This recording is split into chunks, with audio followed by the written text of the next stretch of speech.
You still have to. I did not break your computer. Well, all I'm saying is I don't know how to fix my name on the phone, on the app. Yeah, but you broke your computer, not me. You did. You broke the. No, you know what? Okay. My computer is still at 89% thanks to you. Yeah, I know. I'm just kidding. You sucker. All right, so let's go ahead and get to the show. All right, so ready? 3, 2, 1.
What's up, guys? Welcome to BAF. That's like the third intro. Jesus. I didn't say welcome to BAF the first time. This is Jesus Christ. All right, so it is 2026. This is the second episode of the year because the first episode was actually an episode that we recorded back in April of all times. You're ruining the magic. Ex Machina or something like that. Yeah. That's just. It was a fun episode, though. It's very intellectual. It's very intellectual, but that was the one where the Ghost of the Machine kicked me out. It did not want me to finish the show. Yeah. It just was like, "You're done." Yeah. It just booted me. So I was gonna be like back to time episodes because you're recording your thing tonight, by the way. Your little pint review that I'm inserting in that. So I'm dead serious. It's gonna be some weird editing magic I've been doing. So, anyways, we are going back to our old standards here. This is kind of based off an episode that we did. I believe it was our second or third episode. It was third episode. Yeah. This was Lenny's baby. I remember he had some coffee brew Jaeger, I believe. Yeah. Yes. I was listening to it today. Yeah, and right. Yeah, and we are doing Split Second. Redux. This is going to be a redo of Split Second. So this is, I know this is Stu's favorite movie in the world. So happy. I can't wait. Yeah, this is going to be a fun one. But before we get into the details of the movie, let's go ahead and do the drink, which I believe is not a theme of the movie, but we're going to go away with that on this one because Lenny, why don't you tell us about this drink? So it's a feast beer. It's a beer that was what's the name of the brewery? Fairwinds. Fairwinds. That's right. Yeah, Fairwinds Brewery. They came out with it in November of last year, and it's sort of there's another podcaster by the name of Chad Dukes that this is kind of his baby, this beer, and they had like a not like a grand opening, but like a tasting where you could come down there and try the beer out before it was actually released. So I got to go and try it out, and I thought it was pretty fantastic. And I don't really feel like waiting until next year around Thanksgiving time to be like, oh yeah, and then we do that. So I just, I figured I would just pick this beer just to feature it on the show. I really wanted it for everyone to try it because I personally really liked it. So that's why I picked it. Yes, and the last Chad Dukes beer we had was amazing, wasn't it? No. Yeah, this one I don't know about that one, but this one in particular, I've had it already. Spoiler alert, and I think it's pretty good. And I will say this: whether it gets shit on this show or not, they had, I think it was like 8 kegs at the actual release of this, and they downed all of them. They was gone by the end of that. Like I heard he doubled the amount that he had made the last time, and it was gone. It was it was gone. Like everyone was fucking chugging it down. It was really, really good. So, and I honestly don't think that many people would be like, "Oh yeah, it's great," and it tastes like horse piss, and they're chugging. They wouldn't do that. So I think it's pretty good. I watched a bunch of very large men chugging this by the gallons. So you know how much you like large men swallowing stuff. well, it's fascinating to watch. It's like going to a carnival. Like, wow. You're gonna have 3 pizzas? All right. Anywho, I haven't poured mine yet because Ron told me to wait, and now we're on the show, and I don't have a glass in front of me. So, would you like me to pour myself one now too? You can see that we were pouring it. I thought Emmy would. Oh God damn it! I'll be right back. I thought he was ready to roll. Yeah, and I saw you guys pouring. I'm like, okay, I will pour. That's weird. Well, he started pouring, so I'm like, oh, time to pour. Yes. So, yeah, well, come on, Lenny, hurry up. Don't give him shit. No, don't give him shit. All right, no. You're rushing the man on his own show. You're rushing him. I mean, yeah, I have to. No, you don't. Mind you, I just got done saying how I can't really see you guys that well, but somehow I'm supposed to see your fucking beer glass on the table. I can't even see that. All right. You might need a magnifying glass. Okay, buddy. Cheers, fellas. Okay, motherfucker. Salute. cheers. Roast. With my water. Real quick, guys, while you're letting your palates kind of take that in, I've got Emmy here. She's going to give us a little bit more information on the beer because she knows more about it than I do. So the story behind this beer is Chad wanted a beer that has a full kind of bodied taste, but it's light that you can drink it all day while you're feasting. Hence the name Feast Beer. right. I'm actually surprised. Not bad. Not. But it's not amazing. It's better than his other one. Whatever. Something on the It's a weird aftertaste. Yeah, that's what I was going to say. There is a slight aftertaste. Right. It's like almost like a very small bitterness. I don't know how to explain it. So that aftertaste for me is like it's an aftertaste that would go well if you like picture in your head like you're eating something savory, like Thanksgiving, or like if you're eating a pot roast or something like that. This beer complements that really well, in my opinion. Oh, with the Thanksgiving dinner? Yeah, like it's a beer that's meant to be drank like while you're eating like a savory meal. It's something that pairs really well with things like that. All right. I'm going to go first. I'm going to go ahead and go first. First of all, this is a whole lot better than Chad Duke's first beer that he did. Yes, like because that beer was dog piss. I'm sorry, Chad Duke's, that beer sucked. And we actually lied about it on our first review, and then the second review we were like, no, we were just holding back because we were being nice. That beer was horrible. I would have never bought that again. What was the name of it? This is a completely different story. What was the name of it? I think it was like Fine Dudes or Fine. I don't remember. I know we did it on our show, so there's a review card on our Instagram. It wasn't Pacifico Pals, was it? No, that was the one he did just before this one. It was the same. I was gonna say that one was good. I like that. It's actually the same brewery. That's the thing. It's what is this place? Fine Fairwinds. Fairwinds. It was a Fairwinds Brewing beer because they actually gave it to me for free because I made a delivery to them and I told them that I was a big fan of the Big Owen Dukes at that time.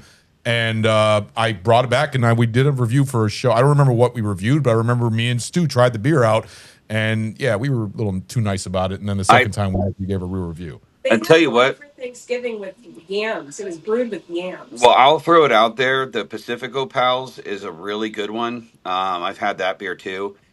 That would be a good one for when we do like our Deep Star 6 and Leviathan series. Yes, because that's more of like a beachy. It's supposed to be kind of like a Corona in a way. and it's Well, that one, I really that like one it. we're gonna have two drinks for that. You're gonna do a drink for it, and I'll do a drink. But we'll talk about that later because I know that's Yep. gonna be a good fun episode. Me and Lenny are gonna Yeah. do as a group. One of our return to our Out to Water series. I'm gonna go ahead and give this.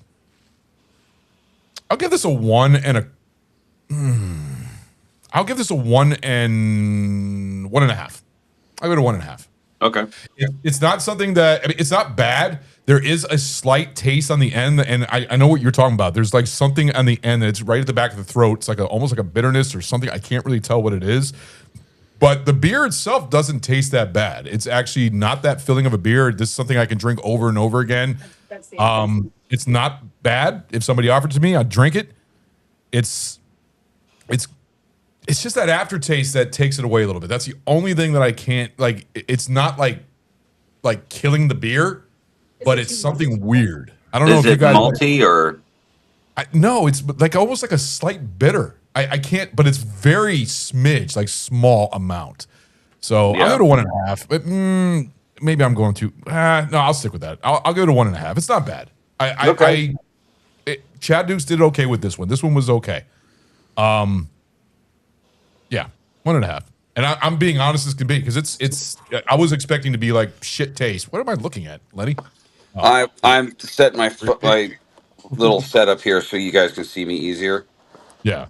I'm trying to, Right. anyways. Bear with me. So yeah, that's my review. So who's next? Stu, I'm actually really curious what yours is now because you've been thinking about this beer constantly. Are you still want to wait on yours? I can go. I'll go ahead. I can go ahead. There we go. That's much better. Again, as I preface every time, I'm not normally a drinker. This is actually pretty good. It's not, the aftertaste that you are tasting, I kind of enjoy. It's not bad to me.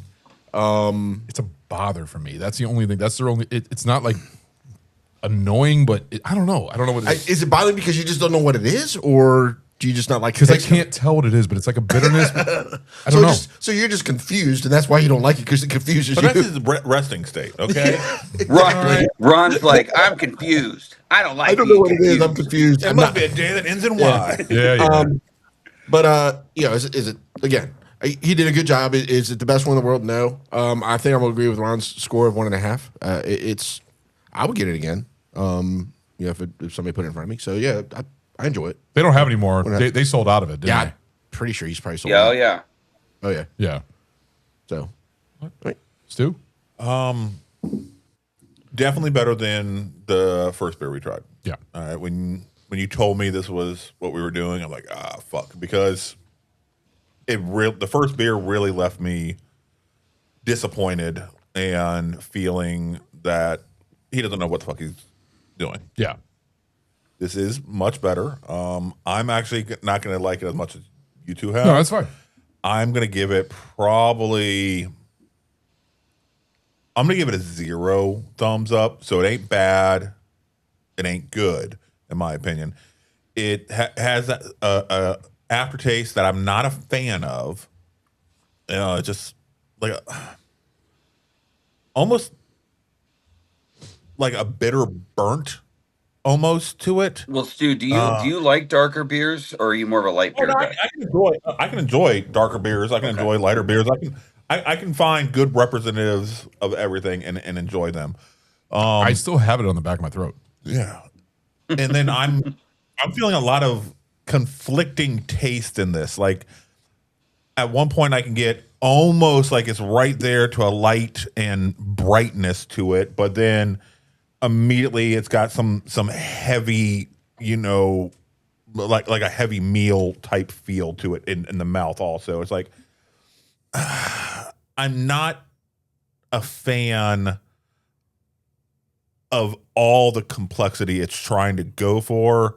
I think because it tried to go for so much complexity, it kind of failed, and you can't enjoy it. They're not meshing well together. I think any individual part of it is fine. It's nice, but them working together, they're kind of fighting each other on the palate, and that's why I personally, this is a one and done for me. I'm good. If this is the only beer that is available, me being the lush that I am, I'm going to have it, yes. But if it's other options, I'm probably going to go with the other options, more than likely. But it is, like I said, still light years ahead of his first one. And Was that the Christmas in June? No, That's what I was just looking up here. The ones that he's done was Christmas in June. This one Atlantic. So that's what I was wondering if that's what. no, that it one was through Fine Brewing or same. Well, this brewing was place. this was done through Fairwinds. Christmas in June was. it may That was the name of the me beer. want to. It actually makes me want to try the Pacifico that you were talking about. I will give him that opportunity. I'm like, okay. Really hated one, neutral on another, but at least it's showing improvement. So I'm definitely very try it. curious to what you're going to think of Pacifico Pals, because I know that you do like Corona. Yes, that's So, my. and Which is a shit beer, and I know it's shit a beer, Mexican but- lager, so it's similar. Yeah. So I'm curious. Okay, about then that. I'm looking forward to trying that. Well, that Yeah. one is the Atlantico Amigos is what he had to call it, because Pacifica is an actual beer. Okay, So they named his Atlantico Amigos okay. is what. So is that one still available, or is he going to remake it? No, but they're re-releasing. No, they're going to They are gonna re-release it. re-release it? But but the Pacifico Pals is like a mainstay. Well, Pacifica Almost Pals is an like a homage group that to, had. the Outer Banks kind of a Yeah, thing. when they go to Outer Banks, they got to become Pacifica Pals. They got to drink a full Pacifico. I remember I did it during Blood Machines, I believe. I'm looking it up right now to see God, what. that was so long ago. Yeah, it was the first season. I remember that because it was just me, you. I think it was just me and you that did it. Sammy was a part of the episode, but she didn't drink the beer. Let me see here. Lenny, go ahead and do your review while I'm looking this up. Okay. So personally, I think this beer is great. I would give it 2 thumbs because Solid Dudes, Fortress of Solid Dudes. That's what it was. Yep. Fortress of Solid Dudes. that was the name of the beer. Yeah, I'll even have a picture at the bottom of the screen for the episode. But Okay. It was Fairwinds, Fortress of Solid Dudes, light lager. Well, for me, this beer in particular, I personally think it's 2 thumbs up, and the reason why is because I'm a big fan of especially drinking Guinness on draft. Yeah. And to me, this beer, it's got that bolder, thicker sort of heartier Guinness flavor, but it's not heavy. Yeah. When you after you drink a few Guinnesses, you're like, oh, you need to take a nap. But with this, it's got that kind of that bolder sort of Guinness is me on the Guinness can. flavor to it, but Yeah. it goes down easy, and it's a light, smooth beer. So, and again, I'm one of those people that's weird. I'm not a big fan of drinking beer while I'm eating food. I like to keep them separate. Yeah. But with this one, I mean, I don't mind it, and that's saying something. So, it's definitely a beer that I'll, when we've had it here, it doesn't last long. We end up drinking it pretty quickly because it's really, really good. So, How many 2 thumbs up on my cans end. did you buy? How many cans did you buy altogether? I think we got a 12 pack or maybe they're 3 6-packs or something like that in total. What were they charging for the 6 packs? I don't remember. It wasn't a lot. It was I think it was $8 or something. It was really reasonable. Oh wow, that's $8 for a That's 6 a good Yeah. pack. point. Yeah, that's that ain't bad. Yeah, it's not bad. Well, I mean, that's the review for the beer we try. I'm impressed. I'm actually very impressed with this one compared to the Fortress of Solid Dudes, because that was dog shit beer right there. This wasn't bad. This wasn't bad. And even your zero I can respect and everything else, but I didn't mind it. It's just that weird aftertaste that is bothering me, and I still don't know what the fuck it is. But when you were saying it's like a burnt bitter, is that what you were saying? That's what I kind of taste. Yeah. That's the closest thing I put my finger on. But whatever it is, it's not the confusion that's making me upset. I don't enjoy it. Yeah. Whatever it is. Yeah. So All right, well, let's go ahead and go to the details of Lenny's movie Split Second. One of his favorite one. I think it's your favorite as a kid or something like that. You watched this as a kid a lot? Well, no, not necessarily, but I remember it was one of those. It did go to theaters for select theaters for a short period of time. I was getting ready to say that because y'all, the first episode y'all did, y'all kept saying that this was a direct video. It is a direct-to-video. No, it's not. It was No, a it's not. UK theatrical release. No, it was not. It was released in the U.S. I when I looked it up here in the notes, it says the director is Tony Malem.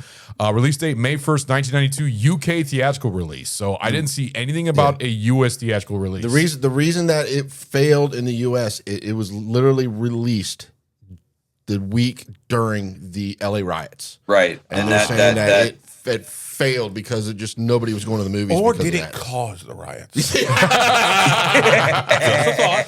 Just a thought. Yeah. Well, But no, it did. It May 1st, 1992. It was released in the U.S. well, That's other the movies that the director did is actually one of them is the only one I know. He did The Riddle of the Sands from Which director? 1979. Right. Tony Malem. That's what I said. There were two. Two directors. Oh yes, there was another one because he was fired or something like that. He quit. He quit. He walked away. I don't have that. I don't have that information. I also know that Norrington was a part of it. The guy who did or Neil Jordan. I believe Neil Jordan was a part of it. Ian Sharp No. was the second Stephen director. Norrington. No. It was the same guy who directed The League of Extraordinary Gentlemen and also the first Blade movie. He was a part of this. Yes. I think we talked about that in the episode in the past. But the other movies he did, you remember The Burning? Yes. Yes, like almost like a Friday the 13th type of deal. A guy gets burned up and then he becomes a serial killer at a camp. It's got some good gory scenes. Tom Savini does a lot of the special effects. Across the Lake, Phoenix Blue, and Journal of a Contract Killer. I've never seen any of those movies. The critical score for this movie on Rotten Tomatoes is a 56%. Audience score is a 56%. So it's the same thing. 56 on both ends. The budget for this movie was $7 million. The box office for this movie was $5.4 million. So this was a very big flop in the theater, apparently. So you're right. It did have. I was just going by the UK theatrical release. The main cast for this movie. Okay. No, go ahead. Go ahead. Go. No. I want to hear what you're going to say. Well, I was going to say, like, it didn't. One of the things that I read on it was that it didn't. It bombed in the theaters, didn't do great. But when it came out on video, it did pick up steam and it did have more of a following once it hit video. And that's how I ended up seeing it. And it was like a random movie because and I'll go into the story because it's funny, but my mom, she was one of those weirdos that would go to the movie store, like Hollywood Video or Blockbuster, every Tuesday. Because Tuesday, universally across our country, for whatever fucking reason, that's the day that every new release of any sort of DVD or VHS or whatever comes out. And so every Tuesday, my mom never failed. That's why I know so much about movies, because she would go and it got to a point where the movie, the like Hollywood Video that was near where we lived, they had all like a copy of every movie that just came out stacked on the counter, because my mom would she'd rent all of them, which I'm like, we're on welfare and we don't have a lot of money, but okay, Mom. And I should go in there and she'd rent all of them, and we, go home, and this was one of those movies that was like I had never heard of it. And the cover, I think for a lot of people, when they saw the cover of the movie and the poster, they're like, oh shit, that looks really cool. And that's what I was thinking when I saw that. Venom in the background over. It was like Venom over like Rucker Hauer basically in the background. Yeah. That was the poster, because that was the thing that always grabs people at the video stores is the video art. And that's something that I actually miss, going to Video World or Blockbuster and just seeing all those old horror movies in the video art, which is great to this day. So Your mom just wanted to shut y'all up. That's why she kept renting movies. Well, yeah, but I'm gonna sit you in front of the TV and keep them quiet. She would go in her room and she'd watch this shit by herself, like, and then there were times that my mom would. She would let you watch. But she would let you watch anything, right? Huh? She would let you watch almost anything. Like, she didn't care R-rated or anything. You watched just about. Yeah, it didn't matter. Like, okay, this is gonna date me quite a bit too. Have you guys ever? You remember USA Network? Yeah. Okay. They had a show that came on. It came on at 11 o'clock at night because it was not appropriate. Silk Stockings. And Silk I used to Stockings. watch it all the time, and it very much confused me as a little boy because I'm watching this and I'm like, why am I feeling these feelings? It was a show called Silk Stockings. Oh yeah, Have you ever heard of it? Yeah. yeah. Silk Stockings. Oh yeah. Oh, yeah. Yeah. Yeah, Stu and I I was was just like- said at the same time. I was fucking 10, 11 years old, and I'm watching I this, can and I'm still like, picture the why opening is this credits. making me feel weird? Oh, that. Like, I watched, I It was watched. Mitzi Capture My mom didn't give a and fuck, so I'd watch whatever. what was And she would actually, one of the things my what was the guys? I can't remember it. mom would do too is every now and then, without even like consulting me, she would call my school and keep me out of school so we could go rent movies and sit and watch movies all day. And I'm like, Mom, and I distinctly remember being like, Mom, I have to go to, like, I have to go to, all right. I have no idea what Her movies, and then You're breaking up. Like, are you hooked up to your Wi-Fi? Of course he is. He's on his phone. No, his phone. You could still not be connected to the Wi-Fi. Yeah, you could have the Wi-Fi. Oh, It's it'll be connected on to the cellular. broadband. Yeah, he could be on the cellular. Yeah. Can you hear us?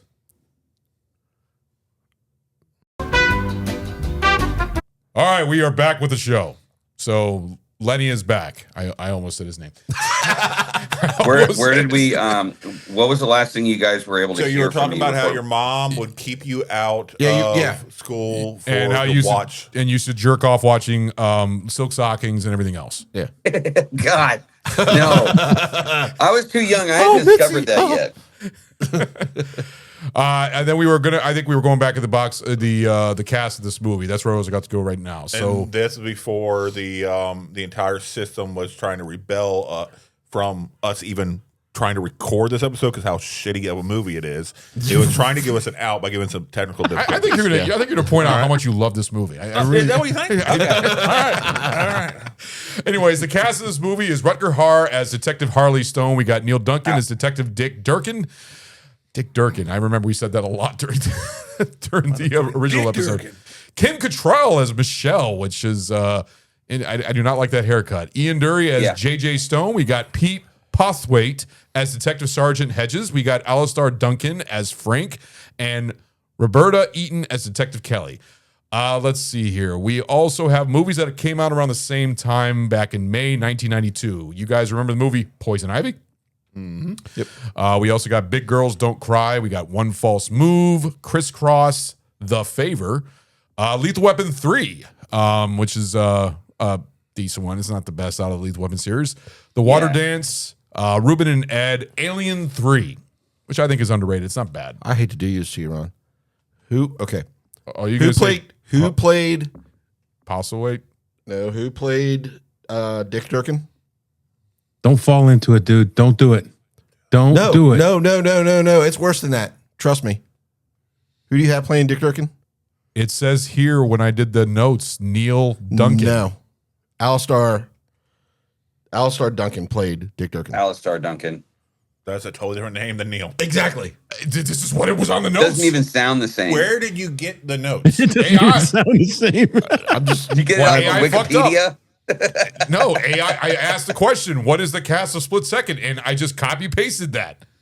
Well, So- I will say too. It's pronounced okay. Look how professional it looks. I mean, I don't write that good. I'm trying to see who played Frank. So I will say this: the main character is portrayed by Rutger Hauer. Rucker Hauer. Rucker Hauer. Yes. That's not what you said. Rutger Hauer. He said Rutger Hauer. Well, Okay, I was off by a little bit of a syllable. Come on. No, I'm not it going to wasn't get him the on first that, thing. but You I'm just said going the- to. I'm you going to said get the him on. last He was name completely. weird. Where's Frank in here? It was like you said. You said Really? something weird. You said AI did it? I did Chat GPT. Okay. Okay. Well, I just did Google cast of Split Second. Yes. Okay. So Google's AI, the Split Second cast depends on the project, but popular films for the 1999 sci-fi include Howard. They're all different. Alistair Duncan. So Google's AI got it right. Google's AI. All right. Hold on. Let's see what this does. Who the hell is Frank? What I don't even is see a Frank in cast here. of Split Second? Let's see. Your mom. Well, now it's giving me completely different shit. What the fuck? Someone's trying to cover his ass. I was gonna say who's Frank? Neil Duncan. It's saying Neil Duncan as Dick Durkin. Look, Neil Duncan as Dick Durkin, right there. Neil Duncan, Dick Durkin. I'm dead serious. Neil Duncan is Dick. So AI is fucked up, not me. It's your fault for trusting AI. I was gonna say Michael J. Pollard as the rat catcher. We already knew who that is. who's Frank? We got Ian Dury as JJJ. I don't even see a Frank. I don't either. That's why I'm trying to figure out who Frank is because he's got. It's giving He's me a got Alistair completely Duncan as yeah, but it's Frank. still giving me a completely different one. Split fucking AI sucks. Fuck you, AI. God damn it. I tried my best. So it's hold on. If you use AI in the real world to try to do your job and it's fucking wrong, you don't hold the AI accountable. You hold the person accountable, right? Right. I mean, Okay. I mean, you gentlemen, would you agree that you would hold the person accountable? Not you can't hold the AI accountable. Their job is to do the work Okay. and be responsible for the work. I'm not why doing don't you AI just go to anymore. IMDb? I don't care if I get it on this one. I'm calling for a punishment shot. Yeah, I'm gonna have to agree calling for a based vote. on the logic. You can't blame. It's a poor craftsman who blames his tools. All right. Anyways, other movies that came out Hold around this on. time. Wait, oh my I'm gonna God. spin the wheel. Let me finish Okay. this. Okay. Other Okay, movies. I'm gonna do it. Okay, Other guys, movies let that him come out get around through his this- spiel so we can move forward. Jesus Christ, would you read faster? No, Encino Man, far and away. Sister Act, The Adjuster, Cold Haven. There you go. All right, let's spin the wheel. Yay! Spin the fucking wheel. I hope it's a fucking cock shot. I already saw what it was. It's a fucking cock shot. It's right there. Who drew a bush on that thing? Hold on. Spicy boner! No. Yes. Oh no. It's the host. Whoa! You have the to host. spin the wheel. You do. Oh, fuck You me. do. Fuck You me. do. I do. Nope. I will. Yes. But hey, okay. But it's a host call as far as the cock shot. Now, if he wants to delegate it to her, he can. Okay. I'm also going to bring up a second thing. Okay. You said you were going to spin the wheel because of his computer, and you hadn't done that yet. What the fuck are you that's doing? two. Calling all these fucking shit. Okay, No. Okay. You sir, said you were going to do are it. a That was gentleman you. and a scholar, and I appreciate you because I was going to bring it up. See, this is bros looking out for each other. Yes. Well, who drew the bush on that thing? I've got to know. That's gross. That was. Malort shot. Hold on. All right. It's in the yellow. I can see it from here. It's Malort shot. If you tap it, it's going to be a double cock shot. I'm just telling you right You're going to now. have to do one of these. All right. Here. I'm trying hold on to one save second. you. All right. So, You have to ask Lenny how he would like to handle. how would you want the cock shot prepared? Do you want Ron to do it himself, or do you want me to have somebody come down and do it for him? He can prepare it himself. We're all watching him. No, if he prepares it himself, that means he gets to choose what goes in it. Well, okay, compromise. Since he spun the wheel twice, we can just do the Malort with the cock shot and call it good. If that's what you want to do as the host, that's what you can do. I'm okay with that. Okay, so you got to drink Malort out the cock. I mean, it basically tastes like what would come out of a cock, anyways. So I don't know what's wrong with your cock if your shit tastes like that. Yeah, my a lot of asparagus. What is that one? The purple. What is that? Daddy picks. So once again, all right, Lenny as daddy on the show. You get to pick what kind of punishment I have. All right, but you have to say it. You have to say Okay. it. All right. Now, two things. Well, never mind. I'm not No, going to. you gotta say it. Well, no. I was going to let him know about Yeah. what I usually. But anyway, what's my punishment, Daddy? Well, Now, I don't. He doesn't know anything. He doesn't know about that. He doesn't know what about is that. what is your? I don't usually drink alcohol, so it's not. He drinks, but it can only be like a sip of It's very something. very little I can drink, Yeah. and so since I've drank the beer, I can't do much more. So now I can do. Well, You can also do nice stuff for him. Yeah, just the that same. or they got Seed Lip here, which is non-alcoholic and is nasty. If you want me to do that, it's whatever. Can you do like a shot of whiskey, or is that too much? That's too much. That's gonna be too much. Okay. Well, no, because then we get in the realm of like weird stuff. What about do you guys have any like seltzers? Because those are gross. Like a White Claw or anything. Those are nasty. I can't stand those things. What you can do is you can just give them like a quarter. Basically, it's like a shot that's only filling about half the amount of just about anything, but something not too hardcore. Is that right? Yeah, if you want to do like a quarter shot or something like that, A quarter shot, not a full shot, but a quarter shot. Then You do like just do like a vodka then or something. That's fine with me. That's fine. Okay. There we go. Stoli. Yeah. No, the problem is, and I'll go. I don't care. I'm epileptic, and the medicine I'm on, it alcohol interferes with it if I do too much. I gotcha. This makes him a really good dancer. Yeah. That's not that bad. Yeah. All right. Anybody- The good thing, Adam, is I'm trained to deal with seizures. What's that? The good thing is I'm here and I'm trained to deal with seizures. Great. Hey, yeah. Just look. If anybody's got laundry, just throw me in the bathtub with laundry, and I'll make sure it gets agitated. There we go. All right. Well, I gotta drink this little cock shot right here. Cheers, That guys. reminds me of a quick story. Yeah. Hold on one second. Just I don't know if anybody's aware. That's the first time I've had to spin a wheel, ever. Wow. That is the first time I've had to spin a wheel. Holy shit, that is Pop this special. cherry. That is special. Wait, what? That is the first time I've had to spin the wheel, ever. No. Yes, it is. There's no way. And you heard it here, folks. I've never spun the wheel. You sure? Yep. I would, of all of us, I'm going to believe his memory. I've never spun the wheel. Okay. Wow. That's pretty goddamn amazing. You know what? Fuck it. Give me the wheel. All right. I just want to celebrate with you guys. All right. That's all. All right. You don't have to spin it. You I can know, just I don't- drink something. No. I want to do it out of solidarity with I'm you. just All right. scared of the really shocked at that. Yeah, I have never spun the wheel. And what did I get? You get daddy picks. Daddy picks. Well, you All can right. get whatever the fuck you Whatever want. you to want. Stu. Yes. You Whatever can you get want. whatever you want for Stu. But Stu, you can drink just about Lee. anything, right? Yes, Yes. Daddy Lee. Punish me, Daddy. God, I'm never gonna get over that. You guys have like a gross I'll get tequila? under it. We Tequila have shot? the one with the one that you did for the Star Wars episode holiday special. It's over there. I think that it's actually right there in front. What's it called? So I can't remember it all top of my head. So It's literally right there in front, next to on the shelf. You can see it right next to the proper 12, right there. That's like the shittiest tequila that you bought for Star Wars the holiday special, I believe. It's got the worm at the bottom. okay. Oh, there it is. Yeah. So Yeah, I honestly, Oh, that's my scout. yeah, there you go. yeah, I'm about 95%. I have never spun that wheel. I seriously can't believe that. You've never even done it as okay a, with me doing mezcal before I pour this. What? This isn't tequila. It's mezcal. I thought that was tequila. No, it's mezcal. No, mezcal's much better. I mean, you all right if he does mezcal? Yeah, it's fine. Yeah. I thought that was tequila. No, mezcal. It's like tequila, but it's not. It's tequila adjacent. Yeah.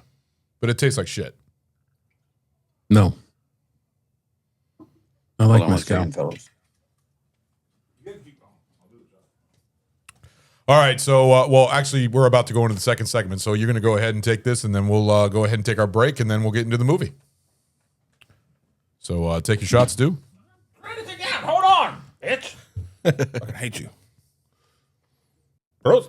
Oh, damn it. I need a shot with something. Yeah, not good. All right, take guys. it. Let's go ahead and take our break, and we will be right back to talk about Split Second. Later, guys. Hi, I'm Raina. I'm Chris, and we host Dominicated. Join us as we move to Dominican Republic. Our cat needs what now? We learn about everyday life. What is a guagua? We learn the culture. Necesito hablar mejor el español. We meet great people. We make mistakes. Our electric bill is how much? We see the sights. We find the bargains. We dream about buying a house. How big will those spiders be, though? We're just a couple of weirdos falling in love with life in DR. República Dominicana. And we'd love to bring you along with us as we become dominicated. Available on YouTube and Spotify.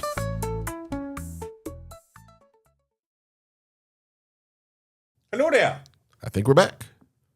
Well, hello. Hello. Are back with BAF. How are you doing, Lenny? I'm fine. How are you? Well, we've established that I'm daddy, so I'm doing okay, I think. All right, so we are back with our show for BAF. We're going to go ahead and talk about the movie Split Second the second time. Before we do that, I had Anna come in to I wanted to ask her if I had spun the wheel, and she couldn't remember if I had or hadn't. So, but anyway, she reminded me that she brought you something for something that's happening in a few days. I'm turning 43. Birthday. You old fucker. Huh? We brought you something. It's very sweet of you guys. She was the one that went to the liquor store and got it. All right. So what's the goodies today? Oh, there we go. Bottle of Jameson. Can't complain about that. Always a good Yes. Always take Jameson. Oh, okay. We got fruit gummy peach. We got Starburst gummies there. I got Bean Boozled jelly beans. What are those? The ones that have the jelly beans that look the same, but one of them's nasty tasting. Yeah, in other words, there may be like a vomit bean in there or something like that. Oh boy. Just so you know, Hey, snap it to a Slim Jim. There we go. I will take that. Thank you very much. Oh yeah. Oh yeah. Yes. Thank you very We've much. established Ron likes snacks and booze. You always know that I love Jameson, so thank you very much. So happy birthday. I appreciate it. On your Thank you way to guys. diabetes. Happy early birthday, bro. What was that? On your way to even more diabetes. Hey, actually, I've been doing pretty good with my diabetes. My blood sugars are low. Thank you, Anna. All right.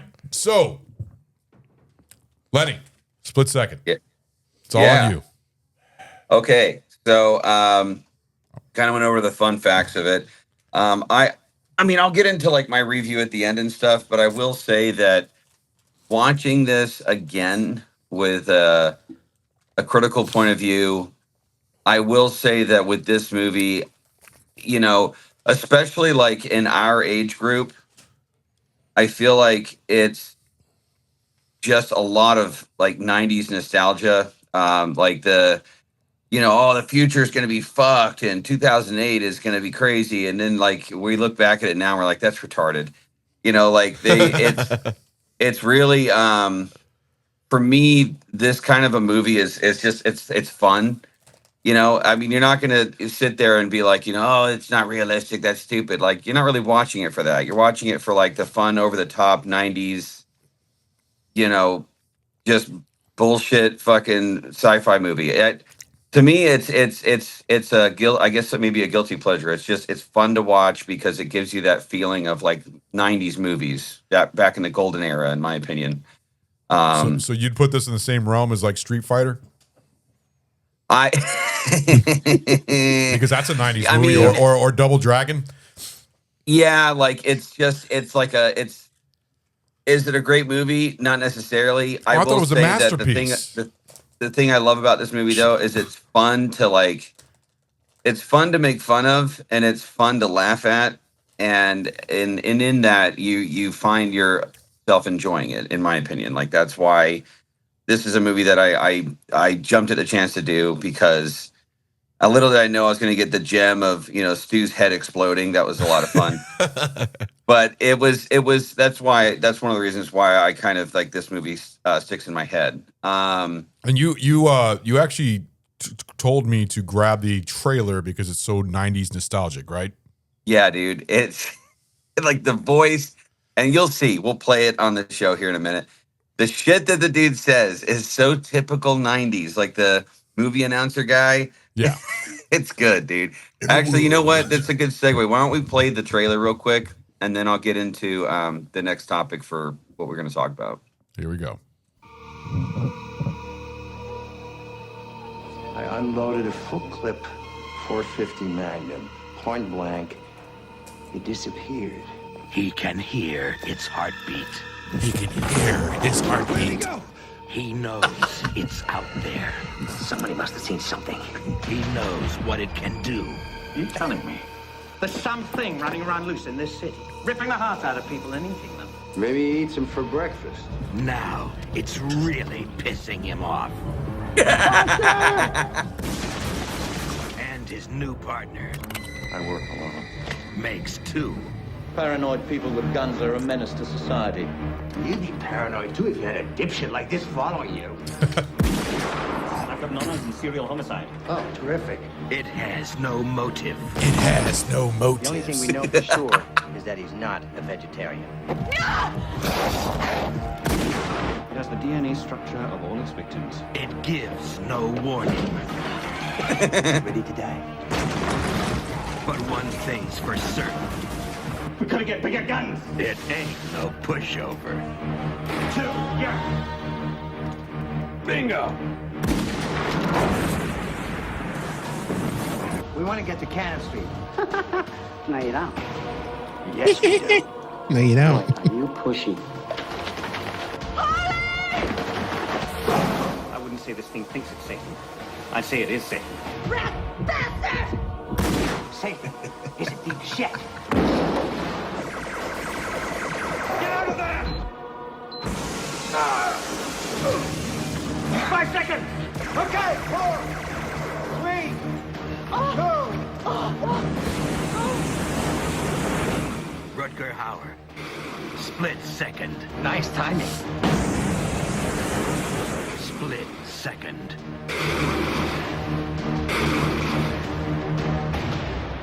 I was waiting for a third time. Split second. Yeah, just the fucking. That's very 90s. It's really pissing him off. It's so good, dude. Oh my god. I mean, I think most of the trailers back in the 90s had that like typical like the sound guy and everything else. Wasn't there even a comedian that made fun of it, Stu? A comedian that actually. Oh yeah, no, there was a handful of comedians, but there was one who that was a major part of his bit, just being the movie phone guy, not even movie phone, but the trailer guy. Yeah, whatever. In a world where something happens, it's just dude, a whole bunch of things. For me, like that, the trailer right there kind of tells you everything you really need to know. That this isn't a movie that you're going to be taking seriously. Obviously, it's just a lot of fun. It's 90s, nostalgia, bullshit, fun movie to watch, and it's. The one-liners are phenomenal in this movie, in my opinion. It's just there's so much cheese. I was going to ask you guys, like, yes, Stu, I know you hate this movie and you're shitting on it, and I get it, but I wanted everyone to kind of talk about a scene that they liked from the movie, that they were like, okay, I enjoyed that for whatever reason, whether it was funny or it was, you liked the action sequence or whatever. Okay, before you do that, you're our BAF historian. So you actually you actually listened to this episode today, right? I listened about 3/4 of it. Yeah. Okay. I didn't quite finish it, but yeah, I listened. Did Stu like anything in that movie? Yes. Okay. All right, then I guess there was something. That you liked. There was one. Dick Durkin. Well, you complimented him, and there was one other actor that you enjoyed. Police chief? No. The guy in the gun room. Michael Pollard. Oh, yeah. Yeah. I always love him. Yeah. Yeah. Oh, you're talking about the rat guy? The rat catcher? Yeah. Always got to love him. Yeah. So we'll just go down the line. So Stu, your favorite was the encounter with the rat dude?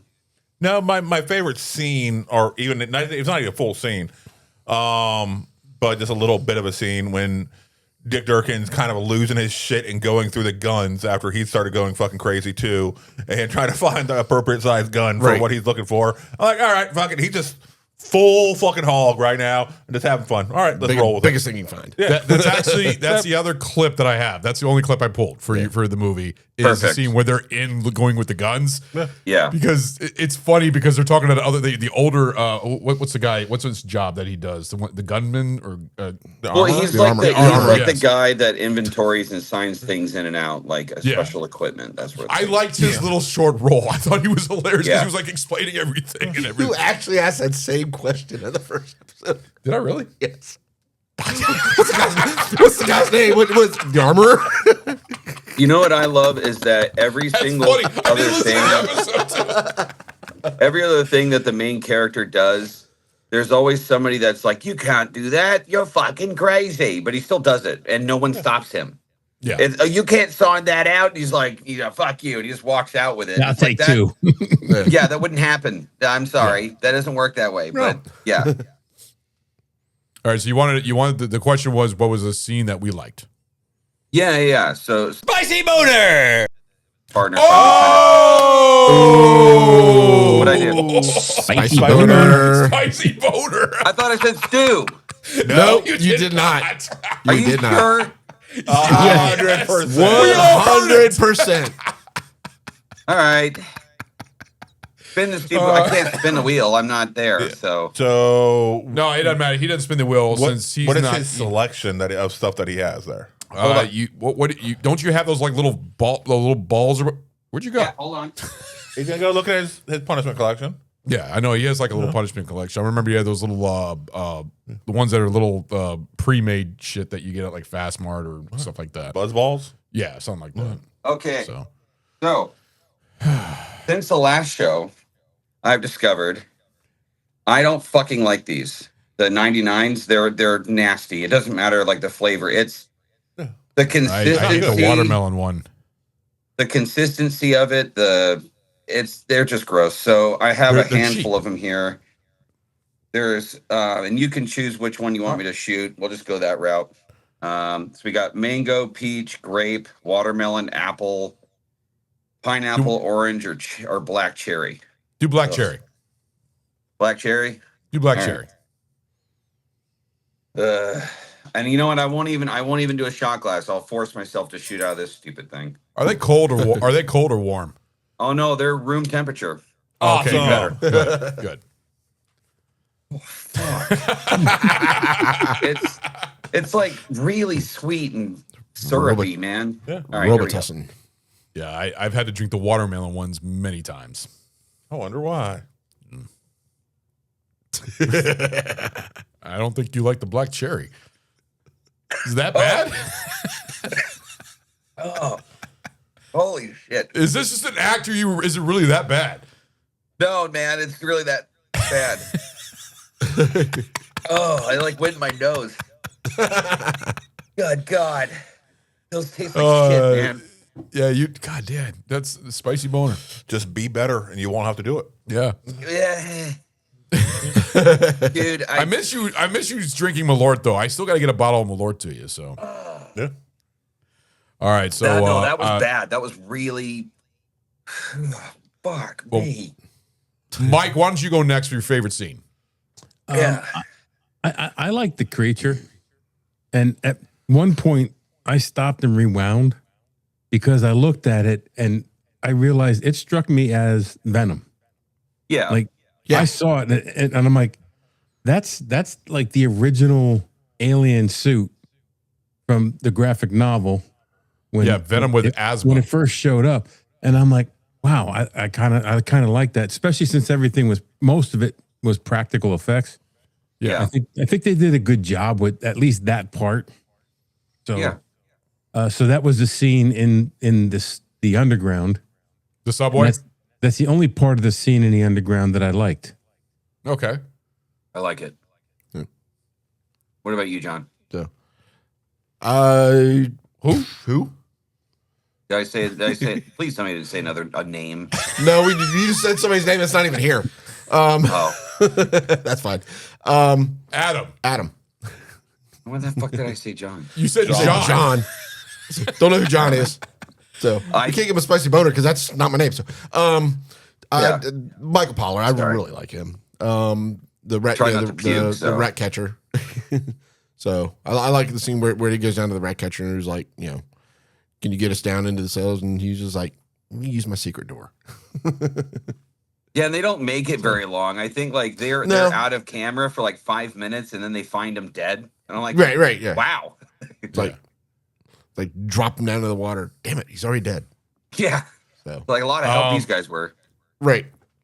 My favorite scene in the movie, there was probably two of them, so I'm going to just go ahead and pick one. I actually like the scene in the bar. I like the scene in the bar with Rucker and Dick Durkin, basically, or Harley and Durkin.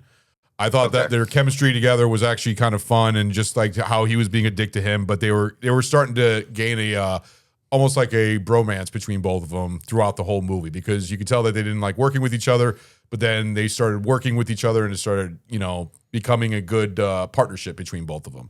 So the scene in the bar was actually my favorite. But the strong second would definitely be the armor smith. I don't know. That scene was just funny because they were just so pumped up and going back and forth. And the armor smith going and talking to them was just hilarious because he was explaining all these things and going back. It says, "Oh, you don't want that. Oh, you don't want this." It was just clear a half a jungle with one of those. Great, we'll take two of them. Yeah. We need big guns. Big guns. Big fucking guns. Yeah. Yeah, definitely. For me, and I think it'll be a good segue because I'm going to say the same thing. A strong second for me is when Dick Durkin finally like snaps, and now he's at Harley's level, and Harley's fucking digging it, and now they're like bonding, and it's such a cool scene. So we'll definitely segue into that. But for me, my favorite scene is definitely when he's in the subway car, and why you would go like he's walking, and first of all, no one has a flashlight. Why? Right. It's dark as shit. No one brought a flashlight. Anyways, that would have solved that problem right there. He just shone the light in the darker part of that car and been like, oh, look, there's the monster. Maybe I shouldn't turn my back to it. But in either case, he does. And when he does, that hand like fucking comes over like this over his face.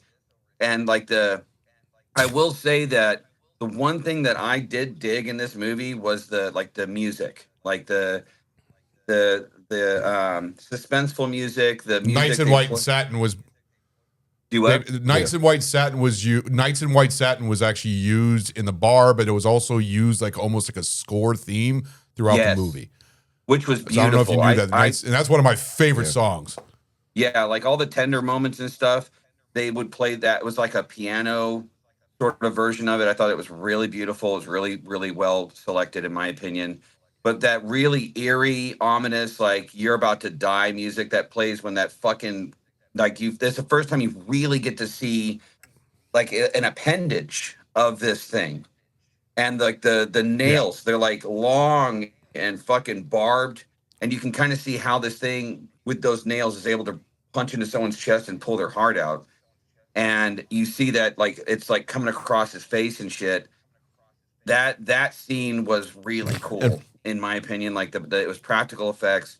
It was very eerie. It was a very, very cool moment. I feel like they didn't do the monster of really a lot of justice because they have this big confrontation, but it seems like they kind of easily kick his ass. And he's supposed to be like this super powerful, scary being. And yet Rucker Hauer just goes, bam, and punches his fist into his chest and takes his heart out. And I'm like, okay. And the monster just stands there like, it doesn't like defend itself. Or I'm like, come on. But that scene in the car was really cool to me. Really loved that a lot. Harley just got mad because the monster took his sunglasses. Yeah. Yeah, those sunglasses were dope. I would love to get a pair of those. I thought they were really cool. Yeah, that's the only reason Harley got mad is because the monster said, "I want your pink sunglasses." See, that's the thing that reminded me in this. Yeah, the look of him in the movie kind of reminded me of like Blade Runner, and also I think I remember us even talking about this in the older episode where there was a lot of relations to Blade Runner, but also wasn't this like during the time where the polar caps melted and something like that? That's why the water was everywhere. No, it could have rained like for 40 days. Every other movie 40 days to 40 nights. They're always like, due to global warming, the world's gonna fucking suck. Global warming, and it's like it's 2026. It was Al Gore's America. No one's underwater. Yeah, London actually. And you mentioned that as like nostalgia because you remember that from the time, but as Gen Xers, we've been through that 3 times already. We had global cooling, We had global warming, and then it was global warming again. And that's why when it comes to present day, all this global warming crap doesn't affect us. We've heard it so many freaking times. We've heard it so many damn times. Yeah. At one point, it was global warming, and then it was we're going to have an ice age, and then it was global warming again in the 90s, and then they kept on pushing climate change because they were always wrong about it. Right. So by the 90s, we were past it. We were over it. Like, just shut up about it. We don't want to hear it. So when they do a movie like this, I don't think it was a good basis. And then my other beef is you got 4 or 5 inches at least of water in the streets of London. Yeah. Then they go to the underground and they're fighting in 4 or 5 inches of water. Well, the underground will be flooded. Right.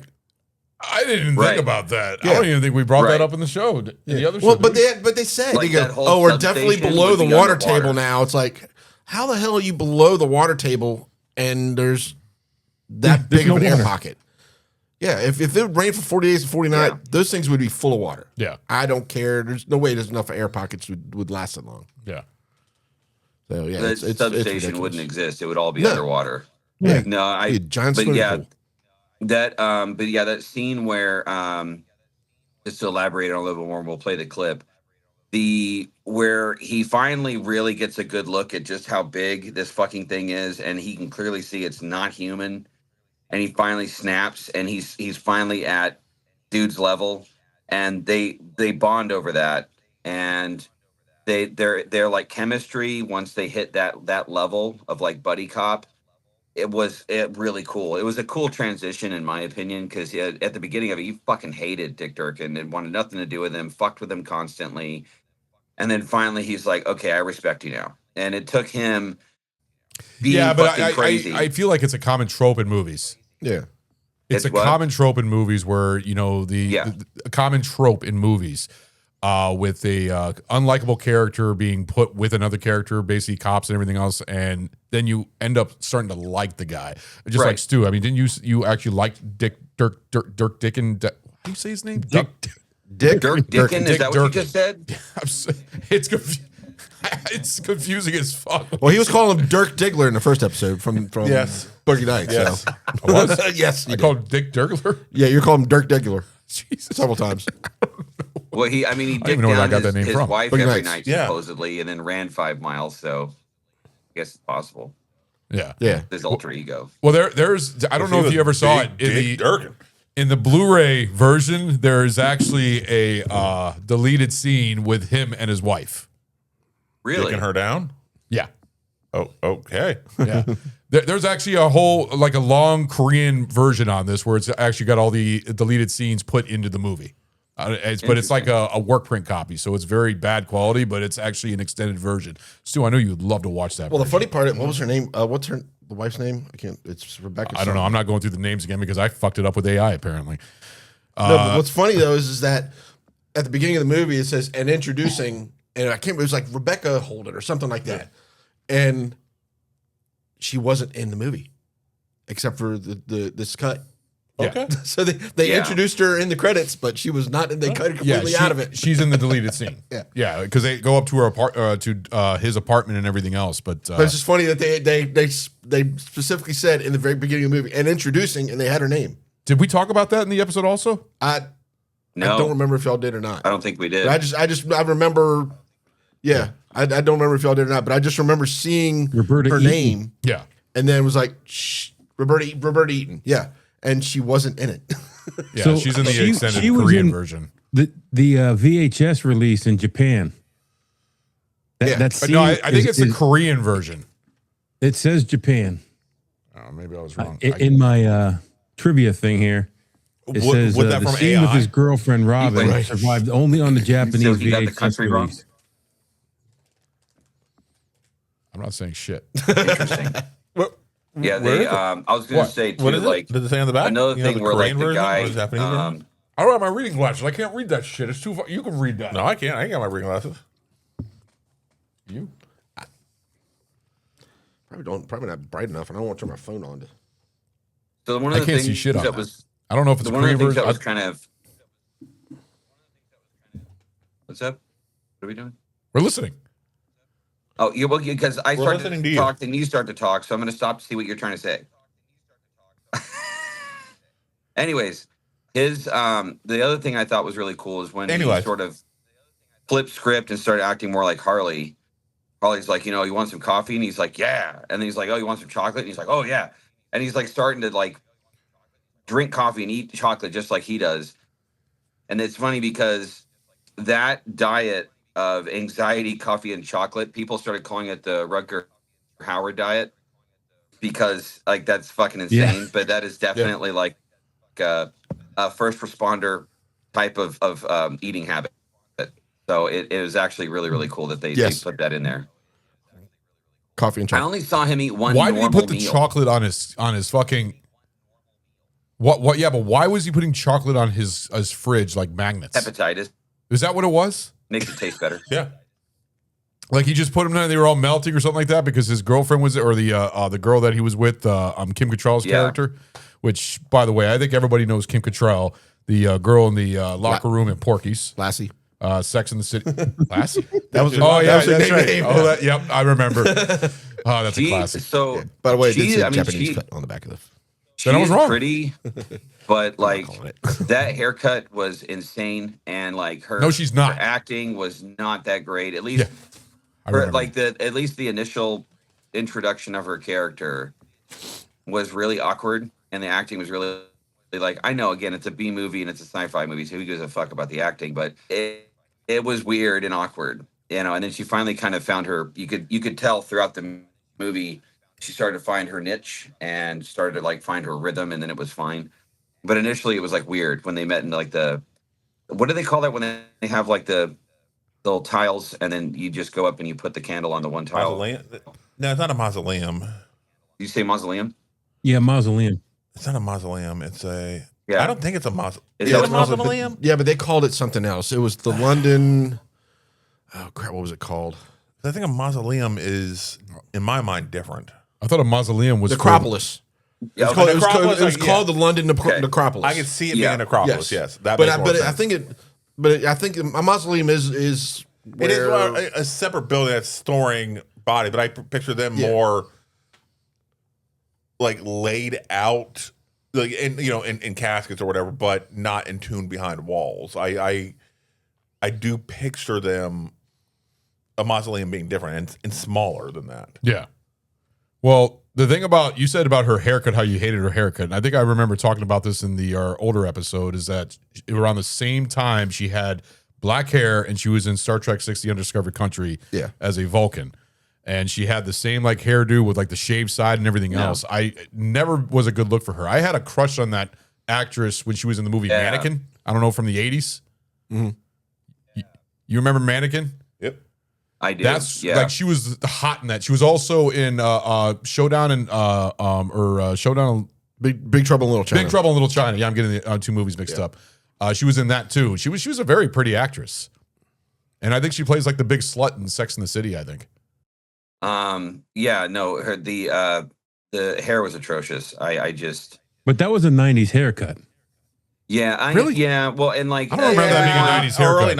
Early '90s, yeah. Early But I think they also everyone kind of had like this goth sort of look to them, like the chick in the bar, like the front of her head, and then she turns and like the back of her head's bald, and I was like, what the hell is that? Well, that was still you're talking about London, and they were still kind of in their punk rock phase over there. Yeah, in the 90s. Remember, they're a little bit behind, it was, so that's like socially a weird 80s, 90s hybrid shit that's going on. Yeah. So, but I remember. Ron, did you want to play that clip of the armory? Yeah. You bigger guns. Big fucking guns! Big guns, right? That's where we're going, to get big guns. Stop! We need some big fucking guns! Another one.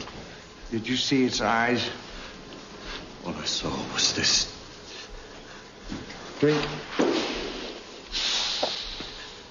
Huge fucking thing. How you feeling? You okay? Yeah. On edge? Yeah, good. Have one of these.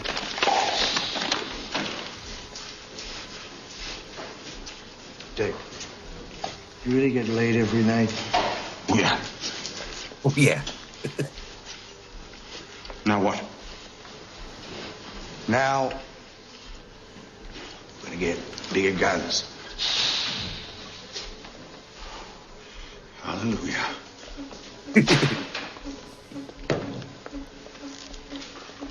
A3, high-powered, semi-automatic. Something bigger. What?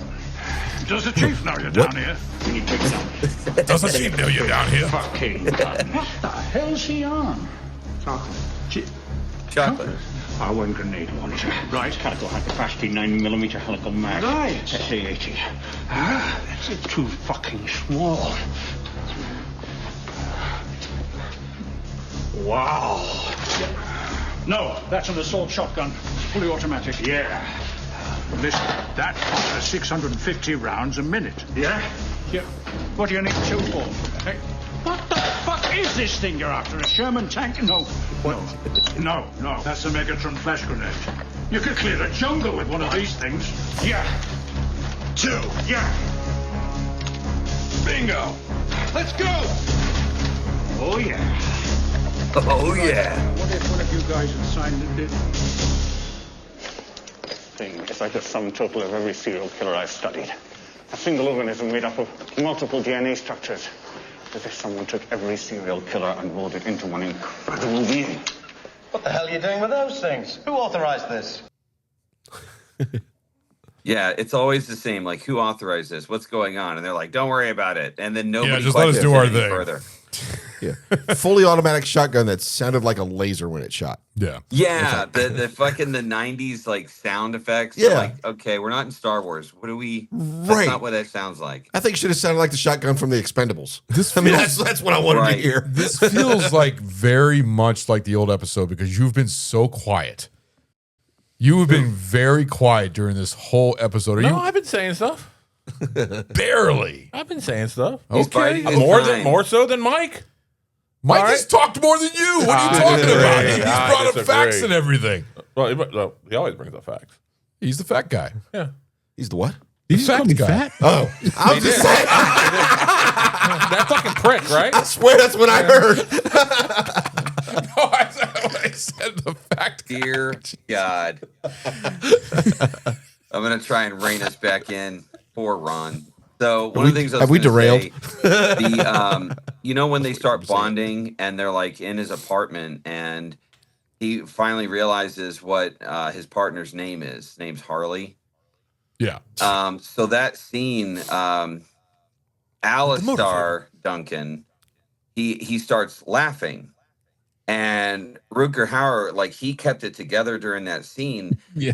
So they kept it in the movie, but technically, the Dick Durkin like laughing and giggling like that about his name wasn't in the script, but it was such a natural reaction, and it was such a like kind of a slightly endearing moment that they kept that in the movie. I thought that was a really cool fact. I mean, that's a normal thing that can happen in a lot of movies where a director will be directing a movie and there's basically a flub in their acting or something like that, but they keep it in because it was so good. I think Tarantino's done that for certain movies and stuff like that. Yeah, so it's very organic. commonly happens in a lot of and it just makes the movie even better because it makes it more real.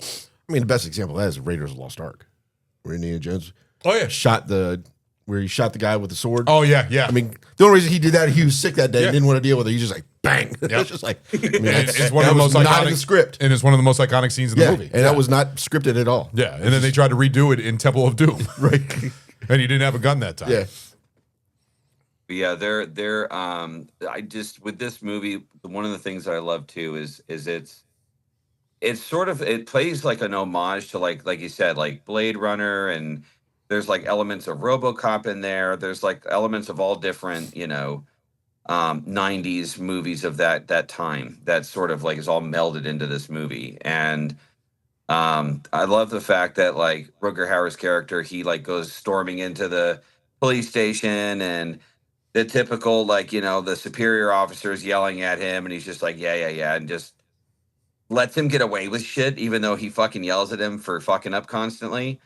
But Well, he's wasn't he what's it called when you're taken out of the force for or suspended? He was on suspension. suspension at the beginning. Yeah, At the beginning of it. but then he got it back, and his sergeant basically did not like him, didn't want him or anything like that, but he still brought him back in for the case and everything. Yeah, he's intimately yelling at him, telling him what a horrible job he did. Now we got to bring you back.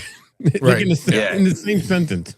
It's sort of like they sort of like made fun of that whole shtick in Last Action Hero, where like every single time they go out, they run into a situation where they don't have a choice but to respond the way they do, which ends up being a fiasco. And then the fucking captain screams and yells at him and doesn't do anything about it. You know what I mean? It's the exact same model. And I know that it's like kind of predictable and stuff, but it still works. It's still entertaining to watch. Like when he has the interactions with the other cop that doesn't like him, and he's like, "You fucking, you've lost it, Stone. You're off your fucking rocker," and he's just like going off on him about how crazy he is, and then he responds by like kneeing him in the nuts. We have actually talked about that actor a lot. I remember you brought up where you went through his like filmography. A whole fuck ton of things. Shitload of movies that he's in. A lot of movies, but I always remember him. One of his best roles in Lost World, Jurassic Park: Lost World, as the hunter. As a hunter. Yeah. Yeah. You remember? And these guys are he's cool because he's like one of those actors that he's not like a big name, but you see him and you're like, oh, it's that guy. Like, you know what I mean? You have that reaction. He's a character actor that's in everything. Yes. I mean, it's like, oh, yep, I remember him. Well, Rucker Hauer is in a lot of great movies. I mean, to me, one of his best movies of all time, to me, because he has one of the best monologues in movie history, is Blade Runner. I love him in Blade Runner, but also he's also in the movie Flesh and Blood, in a lot of Paul Verhoeven movies like Turkish Delight back from the 70s. He was also The Hitchhiker, I believe. Hitchhiker is one of my favorites. Yeah, he was great in that. Or The Hitcher. Yeah, The Hitcher. It was just The Hitcher. Okay, it was The Hitcher. Yeah. Yeah, and then so many good movies. Funny thing about Rucker Hauer actually is because at this point when he did Split Second, he'd already done Blade Runner. He'd done a lot of really big movies, and you know, he was kind of a big star, and he was very like well known. He'd done Lady Hawk. There was another movie, I can't remember the name of it, where like he played some kind of like monk or something, but he had like supernatural powers. He was in a lot of shit, and he was a household name. Yeah. At that point in time.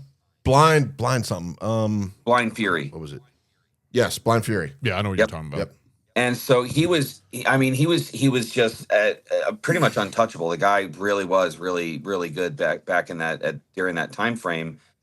And they actually said that when he was doing this movie, that was kind of a problem because he kind of had this way about him, like he was sort of doing them a favor by even doing this movie because he knew it was going to be, as Stu will so eloquently put it, dog shit. He knew that going into it, so he didn't really take it super seriously. Like he had his input, his acting was on point, but like getting him to show up on time for shooting, and you know, if things weren't the way he wanted them to be, he would get all pissy until they did what he wanted. Because he kind of had that star power. So that was one of the things that they said was on set. He was actually a little difficult because at this point, he kind of had a big head. And then he's doing like this B-level movie. And he's kind of like, I don't even know why I fucking agreed to this. So it was a real struggle getting him to like cooperate at times, unfortunately. Well, the original script wasn't written for him. The original script was a very different movie. And it was written for Harrison Ford. Yeah, they actually. Yeah, but Harrison Ford. He would have declined it in the first place. Yeah, I was going to say that one of the things I found on here, and I'll just read it because it's a lot to try and do a synopsis of, and I don't want to fuck it up.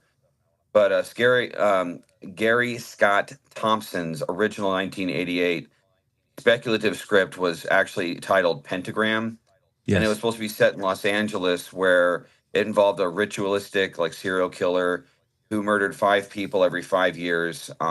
At the last quarter century, leaving a pentagram symbol where you know, whenever he killed anybody. And it was supposed to be like a buddy cop movie, and then that ended up changing and morphing. They ended up because they were like, well, what if we do this movie, but because they said the problem is it was too similar to a movie that had already been done called The First Power, which is in 1990. So they were like, well, we don't really want to get in trouble for like basically copying another film. So they're like, well, what can we do to kind of set this aside, set it apart? And that's when they started coming up with the idea of like, well, maybe instead of it being a guy, like a serial killer dude, what if it's like a demon or like a creature that's like not from here? You know what I mean? And that gave it more of an edgier sort of scary element to it because you're not really dealing with a man. So you're not really sure what the fuck you're walking into, honestly.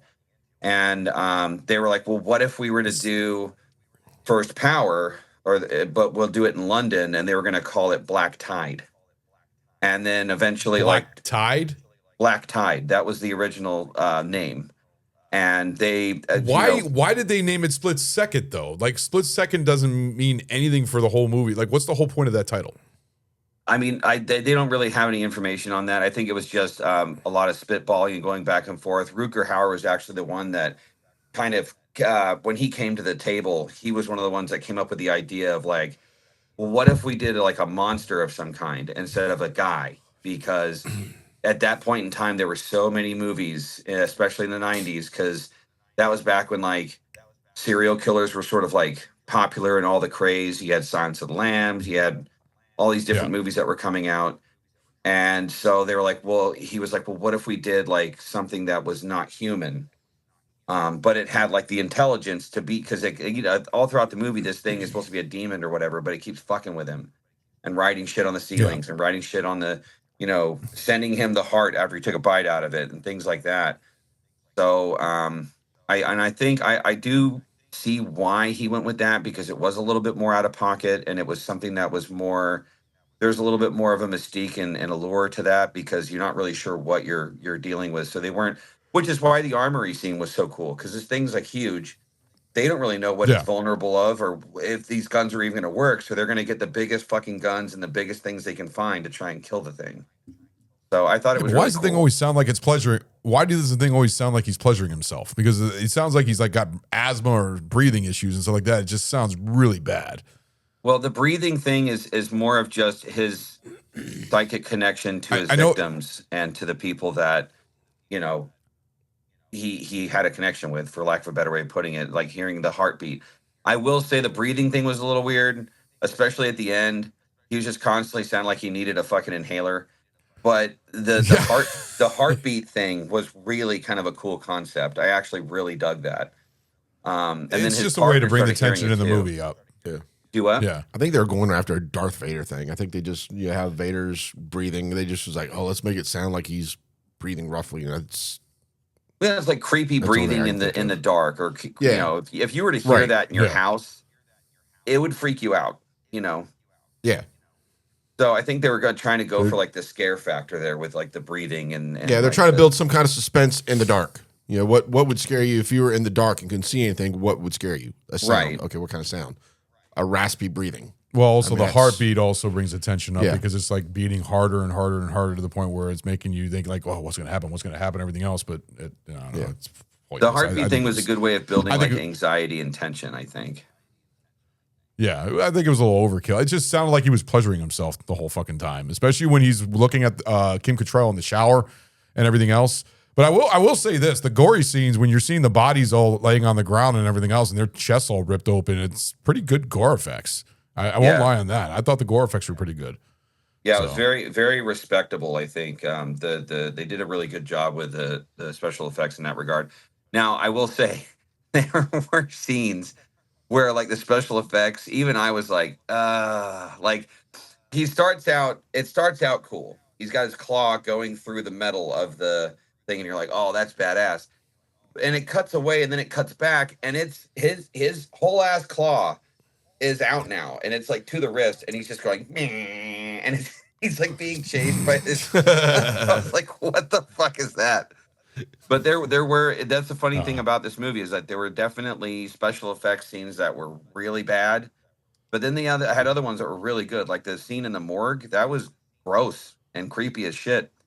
And like the finding the heart being, having a bite out of it, and the girl in the bathroom, and people's chest being ripped open. Like they did a really good job of that, in my opinion. That part was cool. I think the horror aspect was pretty on point for its time. Well, I thought the set design was actually pretty decent. To the fact where they had the water everywhere. I mean, that to the point where they had to make these tanks in this area, or I don't know if it was sets or if it was because it was filmed in London. It was the set. They filmed at an underdeveloped dock area outside of London, and so they were still building the area. So not everything was built up to the level where it needed to be. So that's where they were doing most of their filming. And so it was just an area where there's a lot of water that they hadn't built up to that level yet. Yeah. Where all of those dock areas are built in levels. Yeah.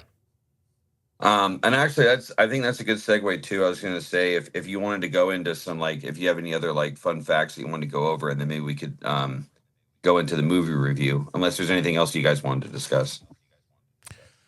I want to before we do that, I want to go to Stu's old rant because I want to play his rant. Do you want to listen to your old rant? Let me buckle in for this. I got to hear this. Yes, this is actually in fact, I think Stu would agree with me on this. This is when our show changed. This is when we found our voice. Because when we first did our first show, which I think was Aliens, and then I think we did Fight Club second, we didn't know what the fuck we were doing. And then when we got to Split Second, that's much more rigid and trying to be intellectual. Yeah, trying to be, but none of our strong points, especially some. I admit, I struggled a lot with episodes. I remember People Under the Stairs was my worst. That episode was. I was so fucking nervous. But this is a rant that Stu, when I think because we didn't have pint reviews yet, we didn't even have critical. I think we just kind of criticized by a 1 out of 5 from what I remember. No, I think it was. I didn't follow. I swear it was still thumbs up, thumbs down. Was it really? Was it? I thought that was. I thought so. But I thought maybe I didn't get fully through. I know.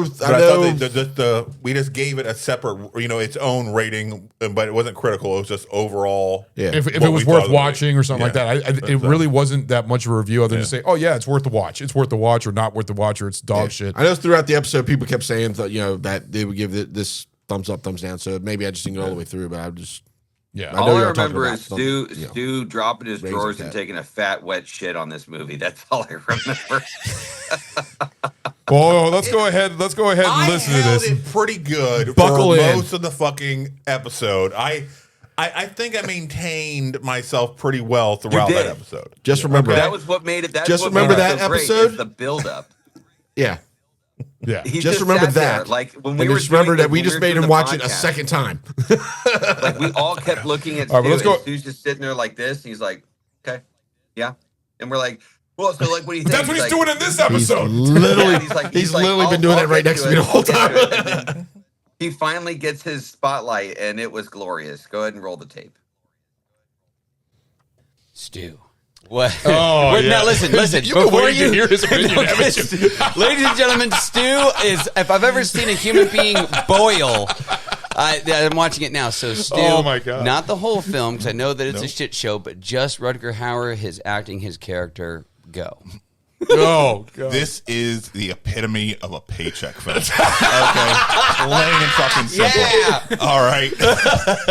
Nobody gave a flying fuck about any sort of quality, any sort of fucking story. This was bullshit from start to fucking finish. Wow. They threw in every fucking goddamn cliche they fucking could. And this is something I appreciate B movies. I do. But this is bullshit. Really? This was a waste of celluloid. It should have never been made. All right, it was a waste of my time. I am pissed off. The only reason I fucking finished it is because of this goddamn show right here. So, ladies and gentlemen, he has yet to even mention Rucker Hauer, but that's fine. Go right ahead. Okay, but he was literally only playing roles that he's played before with the intensity. Okay, I understand that. I understand that, but it's a paycheck. Hold the fuck on. All right, I've been waiting patiently to get this and I want to hear this. out of my system. I really want to hear this. All right, he was. the entire time they were even trying to set it up as if there's gonna be multiple fucking movies of this fucking goddamn duo that nobody gave a fuck about at the end. Well, this is one adventure of Harley and Detective Dick Dargler. I was like, fuck you. Give me back my goddamn 90 minutes. All right? Fuck you. Yeah, yes. That is true. They did try to put a sequel to it. And then even the pumps at the end, the fucking bubbles coming at the end. Oh, is he really dead? Fuck you. No, I don't care. I don't give a fuck. You're like, fuck no, you. It's over. It's over. Don't make any more of these. Well, I love it. So it's 2 thumbs down for you. I can tell Yes. that. It's 2 thumbs down and a ball set down. All right? I fucking hated it. Oh my god! But that's just one man's opinion. I'm loving it. So I'm just gonna. So Stu's sitting over here thinking, "Well, I'm done for the night. I can go home now." Yeah, no, we're gonna have Stu part 2. He's like, okay, I can't. That's what you think's gonna happen. That's classic. Why don't we? Does anyone have any more like fun facts or like I'm tapped out on all the extra stuff that I had. Mike, you got any? What you got, Mike? I got a couple things. Mike's Lenny actually did a really good job of covering all the trivia. I mentioned they had 2 directors, and part of that was because Rucker Hauer is so difficult to work with. He would demand rewrites, and the first director just said, "Fuck it, I'm done." Yeah, and walked away. And then the second director came in, and I think that's why I personally felt there was a lot of disjointedness in this film. I feel like you got like four different movies, which is something I don't like. But that's for the end. The director felt put upon and weighed down by constant rewrites and demands from Rucker Hauer and the producers, which was substantial tension for the shoot. And then that tension boiled over into the cast and crew, and like that it was just ugly all around. By the latter half of the filming. It's very rare. It's very rare when there's a movie that's filmed and all the crew, the director, the actors, like the Island of Dr. Monroe or Moreau. Yes, that's one right there. Basically, to the point where everybody didn't get along. The movie ended up being dog shit. You don't know what the hell's going on. It's just it's all crazy. But then there's some movies out there that there's bad rewrites and bad things, like Rogue One. I think that would be one. And stuff like that. So sometimes it goes in the right direction, sometimes it goes in the bad direction, no matter how everybody hates working with each other or there's problems with the crew or the set and shit like that. So, yeah. And that was really, like, Lenny, you really did cover a lot of the trivia for this movie. There's really nothing else. Yeah. Yeah, there really wasn't that much trivia from what I remember seeing. You did a good job, Lenny. Yeah. Well, thank you. I tried to, if I'm going to, I'm going to make you guys sit through this movie, at least some of you. I want to at least show that I gave a shit and, like, you know, put work into it. So, who wants to kick off the pint reviews? Waiting on you, Lenny. We're here. We're back. Hey. Did you say you're waiting on me? I'm waiting. Well, you said before that who's going to go first or somebody with a pint and critical. Yeah. God damn it, Ron. Well, typically the host usually gives the last review, I think. Is that kind of yes, the thing? The host is always last. Yep. So, but the host picks but usually the host picks the order. The order of who. Okay. Who do you want to go first is what they're fucking saying. Yeah. I'll tell you what we're gonna do, because I have a feeling. It's just I'm no, you know, I don't play with tarot cards or anything, but I just have a feeling that I'm going to have a very different opinion than Stu over here. So I would like to, on my screen, I've got Mike, Ron, Adam, and then Stu. So we'll just go down the line and then I'll go. How's that sound? Right. Absolutely good to me. All right. So Mike, if you want to kick us off with the pint reviews and let me know what you think, man. Okay. So I watched this movie 3 times now. I watched it twice in the last week, and I watched it years ago. Okay. Like Stu said, it's time I'll never get back. I only watched it a second time this past week because I thought, Well, the first time I wasn't paying 100% attention to it. Maybe I missed something that redeems it. I didn't.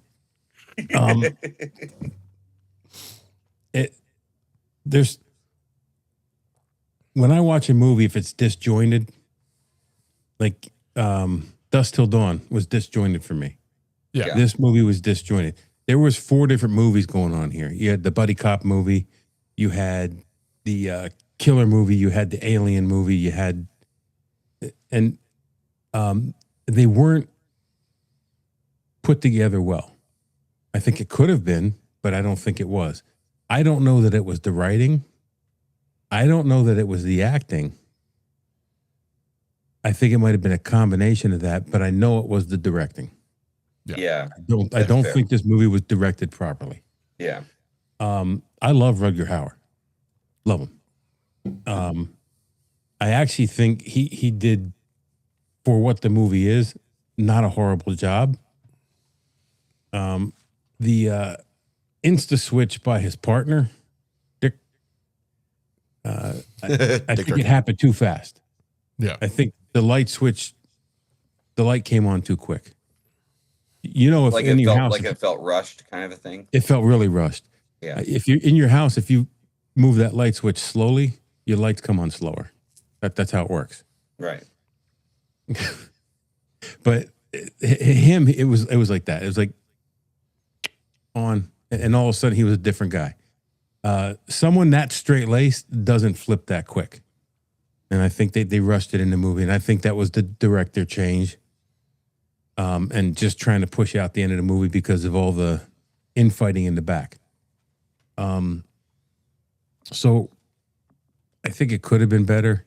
It wasn't. For entertainment, I didn't have to think, but I did have to think because it was so disjointed. I could have enjoyed it if it was melted together better. So I'm going to give it a 2 3/4 for enjoyment. Okay. Like I wanted to like it because it's Rucker Hauer. And I almost did, but now the practical effects I liked. I always like a movie that uses practical effects, especially B movies that use them. And like you said, some were really good, some weren't so good. I even like the not so good ones because they're using practical effects. That practical effects has always been my thing. Always enjoyed that greatly. Yeah.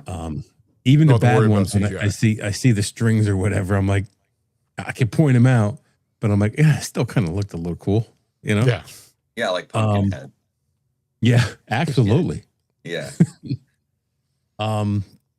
So I think for that, I might go a 3 For critical. for critical.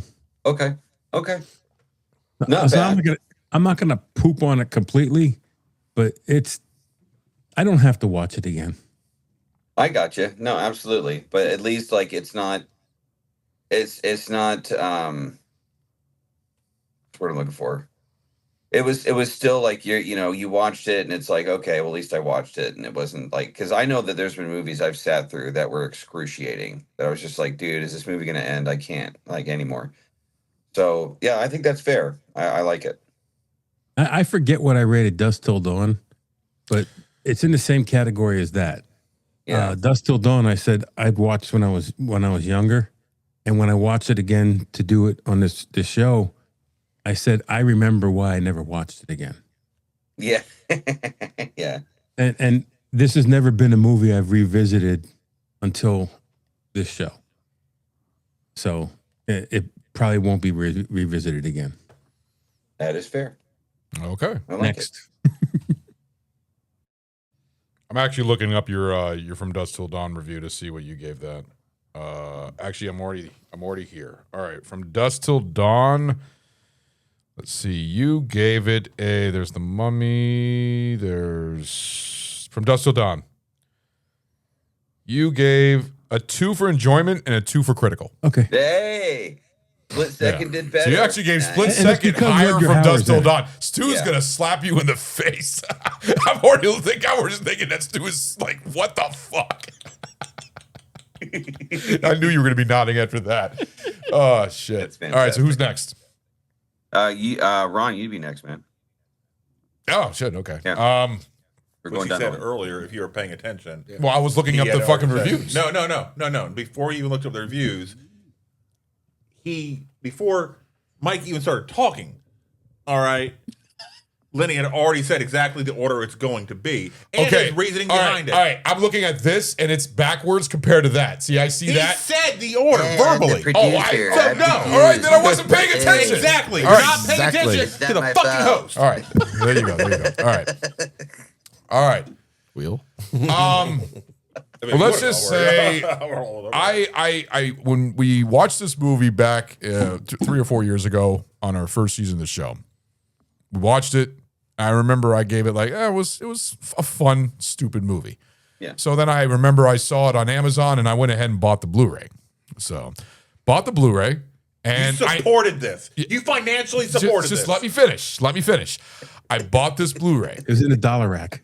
And it just sat on my fucking shelf. It never got watched. I just bought it because I liked the art. I was like, oh, okay, I'm going to own this. So, but then we found out that we're going to do split second Redux. I was like, I'm going to go find and give it a rewatch. So I watched this Blu-ray. I already posted it on eBay today. So it's already on eBay. I already took pictures of it and it's selling on eBay. So I will not be keeping that anymore. That's the last time I'm watching it. But are you going to have to pay somebody to take this? I mean, is that what it's going to end up being? But believe it or not, somebody's going to buy it. There's already a bid on it. I'm telling you, it's got a small. It's up like $1.05. So I don't know how much I'll get for it. I paid like $30 for that. What? It's one of those MVD special collector's editions. Got all the special features, commentary, and all that other special jizz. But anyways, let's see. Enjoyment and critical for this movie. Critically, this movie is dog shit. But there are some stuff that I enjoy, like the I told you the setting with the water. I thought that was really cool. I thought it was, for a small budget movie, it didn't look like it had that small of a budget, but it did have a small budget. I don't know how to explain basically, but the fucking monster was dog shit. It just looked like a fucking RoboCop visor Venom alien xenomorph, like a human form xenomorph. I couldn't really tell what the fuck it was. From what I was told by Harley, who was doing a little bit of research, the monster design kept changing so many times throughout that it was only like 3 weeks before the monster was due when they finally said, okay, and that's when the designers started actually working on it. He made this design in 3 fucking weeks. And never mind, I'm not going to go into it. But yes, okay. Which makes you wonder. So during your critiques. So during the whole filming of the movie, the monster wasn't designed yet. Whenever they had to have the monster due by, all right, take 3 weeks away from that, and that's when the designer was able to actually start designing it. Wow. Because they kept changing so much. I thought the monster looked kind of strange. It wasn't really, I really didn't care for the breathing and stuff like that. But the thing I enjoyed about the movie, critically, I thought some of the acting was decent. I thought Rucker Hauer, even though I think Stu even said it was a paycheck film for him, but that's him. That's the way he acts. I've seen him in movies like that, and that's what he does. He kind of reminded me of almost like a Duke Nukem in a way, with a trench coat, because of the way he looked with the sunglasses and everything and the one-liners. It kind of reminded me of Duke Nukem, Blade Runner. It was like a mixture of all different type, but his own version of it. Of, just like a cop that, depressed and drinks a lot of coffee, which is kind of weird because most cops would be alcoholics or something like that, but he's a coffee drinker. He drinks a lot of coffee. But critically, God, I really don't know what to give this. I'm gonna give it a 2 for critical. I'll give it a 2. There's some things I like about it. There's some things there's a lot of things I don't like about it. Now, the enjoyment for this movie is going to be hard because I did enjoy the chemistry between Dick Durkin. That's right, Dick Durkin, right? Not Durgler. Yeah. Dick Durkin. Dick Durkin and Harley. I actually enjoyed them. I enjoyed them in the bar. I thought in the bar, that's when they starting to get along with each other. And then when they're doing the big guns and everything else, and they're basically doing this whole thing, trying to find out what's going on with this monster that's stealing hearts and everything else. I enjoyed their dynamic, their chemistry between each other. I didn't care for Kim Cattrall, and I actually usually like her in a lot of movies, but to me, she was just wasted space in this film. I don't think she even needed to be in this movie, to tell you the truth. I think they just tried to put her in there so she can be in a shower scene. It just didn't. I don't know. I didn't care for that, especially with the haircut that she had. Because I agree with you, that fucking haircut's nasty. I don't think she's better with long hair or a blonde. I don't think she's a good brunette. So yeah, she's definitely looked prettier. Yeah, and if I were to say my favorite character is the fucking Armor Smith, I actually really enjoyed him. I don't know what it was, just the way he was talking to Dick and Harley. I just enjoyed his presence on the screen for like the 2 or 3 minutes that he was in the movie. I enjoyed him more than anything. But Harley was pretty cool. I really enjoyed the look, the trench coat, the glasses, especially when he's walking into that club in the beginning, and then you see that what's that one woman says is, if you look at me or see me, what did she say? No, so she asked him if he would kind of keep an eye out for her because she was going into the bathroom. She's like, can you watch the door? And he was like, sure. And then she pops back out and she says, don't be a creep and peek, okay? And he's like, okay. And then she goes in there. I thought she said, don't be a creep when I'm. Yeah, I thought she said, don't be a creep or as you watch me pee or something like that. Or something. No, I don't know be a creep and pee. That's what she said. Okay, like, don't then I missed what in she on said. me. Yeah. No, I could have sworn she said, don't be a creep and watch me pee. That's what I thought she said. I don't remember. I'm pretty sure she said, don't be a creep and pee or something like that. I don't remember. To me, I thought she said pee too, but Mike, I'm not 100% do you remember what she said, Mike? I thought she said, watch me pee. Okay. So that's 4-1. I'm outvoted. Yeah. Well, we're gonna have to watch the movie again to quick. She said it with a wink and a smile, like No, she really I will wanted to burn this motherfucking home to the ground. Okay. I don't think that's going to happen. I think you'd have to fucking force Stu to watch this movie again. But no, enjoyment for this movie. This was really hard because, like I said, I watched this and I was like, it's not a bad movie for a bad movie. I mean, there's a lot of bad movies out there. I mean, in fact, I even have a question for you. Would you? This is one thing I have to ask because you did a bad movie with me, a review. Me, Ragnar, and you did Super Mario Brothers the movie, and you despised that movie. Like you thought it was the biggest piece of dog shit ever. You hated it. Which is worse, Split Second or Super Mario Brothers the movie? Yes. Ooh. Okay, I was shocked because I seriously thought you were going to say Super Mario Brothers. No, that's... The amount because I remember how much of a rant you did. Okay, all right. Well, then I was wrong on that. I seriously thought you were going to go in the other direction. But enjoyment, I still like. Could I watch this again? No, I'm not going to watch this again. Like I said, I'm already getting rid of it. But I watched it and I'm like, there's movies where you could watch and be like, man, when is this shit going to be over? And I was like watching it. I was like, this is fun. I even called Stu on the phone and says, this is, did I call you up? And I said, it was like, this is not a bad movie. And you just said, it's a bad movie. It's a bad movie. Like you and I hadn't even rewatched it at that point. Yeah. Oh, you didn't watch it yet? I watched it between the times that we talked. Yes. Oh, okay. All right. I told you I didn't watch it yet because I think it was the weekend that you called me about it. And I'm like, no, I haven't had a chance to watch it. I plan on watching it this coming week. Yeah. So critical, I'm going to give this movie, I gave it a 2 for critical. For my enjoyment, I'm going to give this, I'll give this a 1.5 for an enjoyment. A 1.5. That's not a 0. It's not a 1. I gave it a 1.5. Like I said, there are things in this movie I don't mind. I don't mind Rucker Hauer. I do not mind some of the setting. Hauer. I'm close. Come on, give me. Not Hauer. See, Hauer. That's what he said at the beginning. Like when I said he said the last name weird. That's what he said. That thank you. That all right. So Rucker Hauer because he did it for a fucking paycheck. Hauer. Oh my god. Yeah. So I'll give it a 1.5 for enjoyment. I'm never gonna watch this again. I think I'm glad that we're doing this because then I don't have to watch it again. And we did this. Told me that last time. This is the last time. We're not doing this. The Redux, I can see us doing aliens again. We're not doing this again. So I probably made a mistake by making this episode even happen because I don't know if this movie is worth the talking. You make it worth it for us. So that is my review. Yeah, 1.5 enjoyment and 2 for critical. So the fact that it gets a higher critical is crazy, but it there's some parts in it that's not bad. I mean, I like the sets, and there you go. Some of the directions, it's weak, but I've seen worse movies. I've seen much worse movies. The Room is worse than this, by far. Now, don't say that you That's think an interesting, observation. Yeah. So there you go.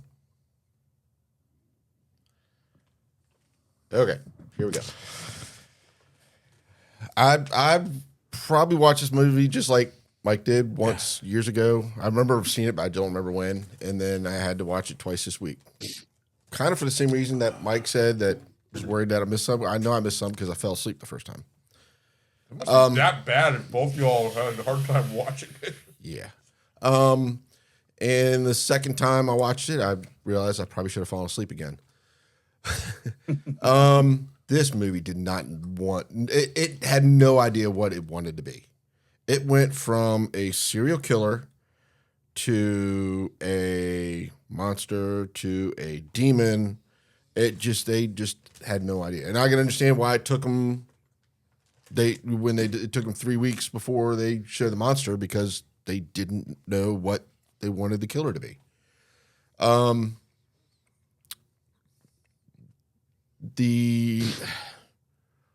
For critical, it's so much was bad on this thing. The very beginning, the very first scene, and you had the what's it called? The boat, whatever it was. I can't remember what they're called now. Hovercraft? No, Hovercraft. not hover. No, it was a hovercraft. Yeah, it was. It was a hovercraft. It was a hovercraft. Yeah, 100%. The blades weren't on. Mm-hmm. How's that goddamn hovercraft moving if the blades aren't turning? I mean, it's stupid shit like that. As we talked earlier, they're going below the water table to fight this thing after 40 days and 40 nights of rain. And, we're below the water table now. Yeah, you should be drowning. They had no idea what they wanted to do when they make this movie. The acting. Rucker Hauer is Rucker Hauer. He played his character. He wasn't bad, wasn't good. Dick Durkin was probably the best flushed out character of the whole movie. They gave him a backstory. You learn a little bit about him. He screwed his wife every night and ran 5 miles in the morning. You knew something about him. You didn't know jack shit about everybody else. This just was I just want to know that, okay, this movie, y'all reviewed this in 2021. This is 2026. We're not coming at this in 5 years again, right? No. This is an every 5 year thing. This is it. This is the last of this episode. Yeah. Nope. And I wasn't even in the first one. So I heart goes out to you still. Because you had to sit through the second one. Critical. I'm gonna give this thing a 0.5. It was not good at all. Wow, that was really low. Yeah, this was not good. Enjoyment. I'll give it a little bit higher. I'm gonna give it a 1 for enjoyment, just because, Michael Pollard. Michael Pollard's great. I love him. He's fine. Dick Durkin's character, he was okay. Rucker Hauer. I mean, I like Rucker Hauer. He's a very good actor. I enjoyed him in it, but he's in better films. He was in better films. So it's enjoyment 1, and critical. It was below dog shit. 0.5. Yes, 0.5. Wow. So I was not expecting that. Yeah. All right. Okay. Man of the hour. Hold on. I want to sit back for this one. All right. No. So before, so I got a couple ways I can come at this, and I've been thinking about how I want to go at this for a while now, and I need your guys' input. All right. Do I want to go like the the fucked up comparison, or do I want to go with like the fucked up comparison? The fucked up comparison. Lenny, I'll ask you as the host. I want you to hurt me, sir. Go for it. Okay. Okay. Isn't the policy honesty? It is, but I'm talking about. I'm trying to be a little bit delicate because I don't want to go completely, turn off some listeners with the way I'm going to compare watching this film. But if you guys want the fucked up, path, then I'm prepared to go down that fucked up path. I think that's what the listeners want. All right.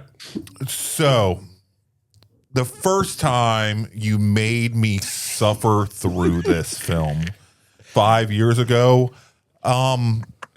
this film raped me. All right. It raped me. It hurt me. It left me scarred. It left me crying. It left me bleeding, quite frankly. And it was bad. It was bad. It was horrible. And I wouldn't wish that on people. And unfortunately now, watching it again, it's not going to be the same reaction because I'm not going to feed into your sick rapey fantasy power trip. I'm just going to sit there and take it like a sexual assault victim who's stuck with their assaulter numerous times, where they don't enjoy it, they still fucking hate it, but they're not giving the sicko the pleasure of showing the pain and the suffering anymore. They're just going to sit there and take it, and that's why I was quiet this time. I was like, you know what? Fuck it. When I was watching the film, I was just like, I know it's going to be bad. I know it's going to be fucking horrible. I'm just going to suck it up and deal with it and wipe the cum off my asshole and move on. That was colorful. That's what it's going to be. All right. I'm sitting there having to watch it and dreading that it was going to have to watch it. Harley volunteered. I was like, you don't want to go through this. I'm telling you, you don't want to suffer through this. She's like, no, I'll go ahead and watch it with you. I'm like, okay, fine. And I'm sitting there and I'm suffering in silence. So there was 2 rapes. And she, as the first time, is just constantly shitting on every last part. I'm like, I know. She's like, but why do they do this? I'm like, because they're horrible. They're horrible people. That's why they did it. But why are they doing this? Because they're horrible people and they want to hurt us. That is why. All right. And it's constantly the entire time. And she wanted me to tell you how bad this fucking film was. So this is me telling you she fucking hated it and fuck you.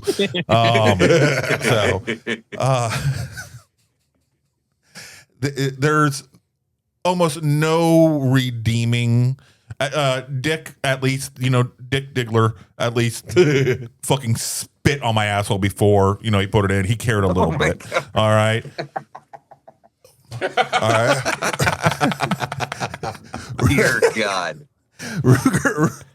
Yes. And this is why we get the explicit rating in YouTube. It's just bad. It's just so bad. I hope nobody else on earth experiences this. The person who is bidding on this, I'm hoping it's so they can perform an exorcism and send this film back to hell where it deserves to be. Critical. I'm going to give it a 0.5 just because, like I said, Dick was kind enough to at least lube me up a little bit. For enjoyment, I'm going to give it a 0. I did not enjoy this film at all. I was already expecting that. No, rewind it. This second time now watching it, I'm going to go ahead and give it a 0.5 just because if it wasn't for this film, I don't know if we would have became the show that we have evolved into. Yeah. And the constant shitting on it for 5 fucking years brought a little bit of enjoyment to me. It's like a rape support group that we're in right now, and it makes me feel a little bit more protected and more whole. The suffering in group format. So yeah, that's about it. That's about what I got for you, Lenny. And I really hope you trip and fall and some salt somehow ends up in your urethra. All right, for making me deal with this again. All right, for re-traumatizing me. All right. Appreciate you guys. I'm glad I wasn't blamed. Because I'm the one who came up with the idea. I know you were for the second time. I know. If it makes you feel any better, Oh, karma-wise, shit. Yeah, go ahead. So, I just want to start my little review by saying you're welcome. The fact that this brought you so much pain, I feel I need to pat myself on the back that I broke Stu and I left him crying in a corner. That's a win. That's got to be a win. So okay. Yeah. How does that make you feel, Stu, that he gets enjoyment from your pain? Like the rapist that he is. All right. Next, we're going to review the Barbie movie. No, so... You know what? Say what you want. I kind of enjoyed the Barbie movie. You get to stare at... I kind of enjoyed it. I'm drawing a blank on her name right now because I'm... You get to stare at Margot Robbie. Margot Robbie. So, yeah. Yeah, but I heard the whole movie was about her trying to get a vagina. That's basically all it was. That's what the whole movie is about. She's trying to get a woman's vagina. Let's. Yeah. Okay. Anyways, I don't want. Am I wrong? I don't want to go down the Margot Robbie. Where did you fucking hear that? That's what I heard. Was I wrong? Somebody told me that's what the whole movie is. He's on the wrong channel watching that Barbie movie. He's on Pornhub. I'm serious. That's what somebody told me. I just said, "Oh yeah, the whole movie's about her just trying to get a vagina." You are so easy to fucking just get to believe the most random fucking shit in the world. Okay, then I'm wrong. I that's just what I heard. I'm just going with what I heard. I've never seen the movie. Anyways, so okay. Critical. I will start with critical. You guys will probably be surprised to hear me say that I would give this probably a 1.5. Taking out the emotion of it and just looking at it as a film, and that's it. Everything that you guys said were really good points. There was a lot of disjointedness. There was a lot of plot holes. A lot of things didn't really. There are a lot of things that felt rushed, and there are things that didn't make sense that they just kind of were like, nah, it's fine. The audience doesn't give a fuck. And they just kind of moved on. And I think the acting was actually not bad for the time, but the female lead that they had in it she was not great. Again, sort of like what Ron was saying, she mostly was in the movie to have someone semi-decent looking in a shower scene. I mean, that's... Yeah. You know what I mean? I would say at the very end when they were fighting the monster and she kind of lightened up and was kind of smiling and laughing and kind of having fun with it. That's when she was kind of like more entertaining to watch. But like the whole like constant doom and gloom, the constant sort of like, after a while I was like, ugh. Like when she was in the tub and she's like washing her hands, she's like, yeah, I touched that thing. I'm like, fuck off. Like, oh, come on. Like there's a monster on the loose killing people. We don't have time to fucking feel sorry for you every fucking 2 minutes and listen to you scream and have to stop what we're doing to go rescue your ass. Like, so I get it. And I will say critically, I'd probably give it like a 1.5 at the most. It wasn't fantastic. It was like a low budget B level film, I've definitely seen way fucking worse. So I will say enjoyment wise, I'm going to go 3.5. And I know that you guys are all like puking in your mouths and having to swallow it for me saying that, and that's okay. The reason why is because this movie doesn't take itself seriously. It doesn't. It's mostly just meant to be entertaining, and especially for those of us in the age range that we are now, it is very reminiscent of like 90s B movies, and there's a lot of like cliches in there, and there's a lot of. It's a film that you love to hate. It's a film that you love to make fun of. There are definitely, in that alone, it's entertaining to me. I definitely enjoyed like this, I think it's like my third or fourth time watching it. I enjoyed being able to like make fun of certain things and being able to see the mistakes and being able to see like, some of the special effects were ridiculous, like the hand, But to me, like in the flaws of this movie is what makes it entertaining for me and what makes it like enjoyable to watch because it's hilarious.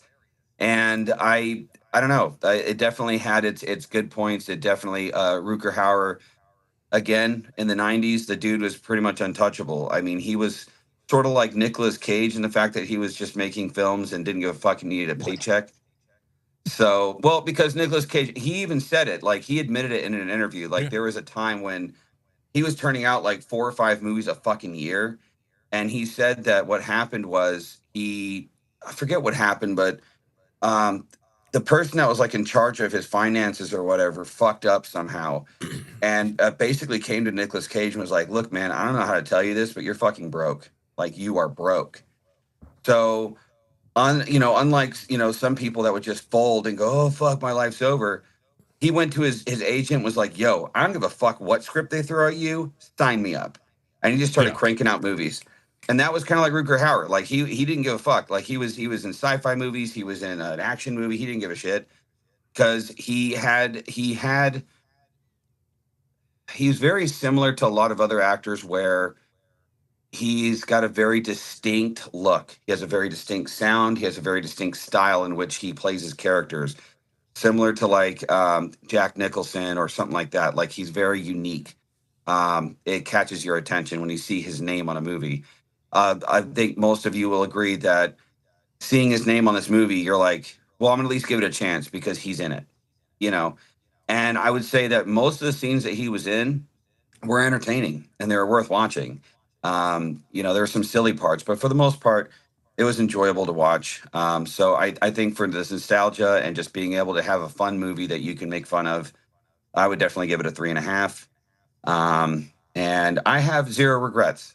So I've definitely seen some films that were just absolutely fucking god awful. And this was not necessarily one of them. Again, critically, it wasn't great, but you also have to think about this for a second. Think about the time frame in which this movie was made. Like the special effects, it's in the 90s. The film was rushed. The production and like the direction was fucking garbage. They did the best with what they had. Could it have been done better? Absolutely. I wish they would like redo it and like actually do it justice because you do have the makings of a decent story if they did it right.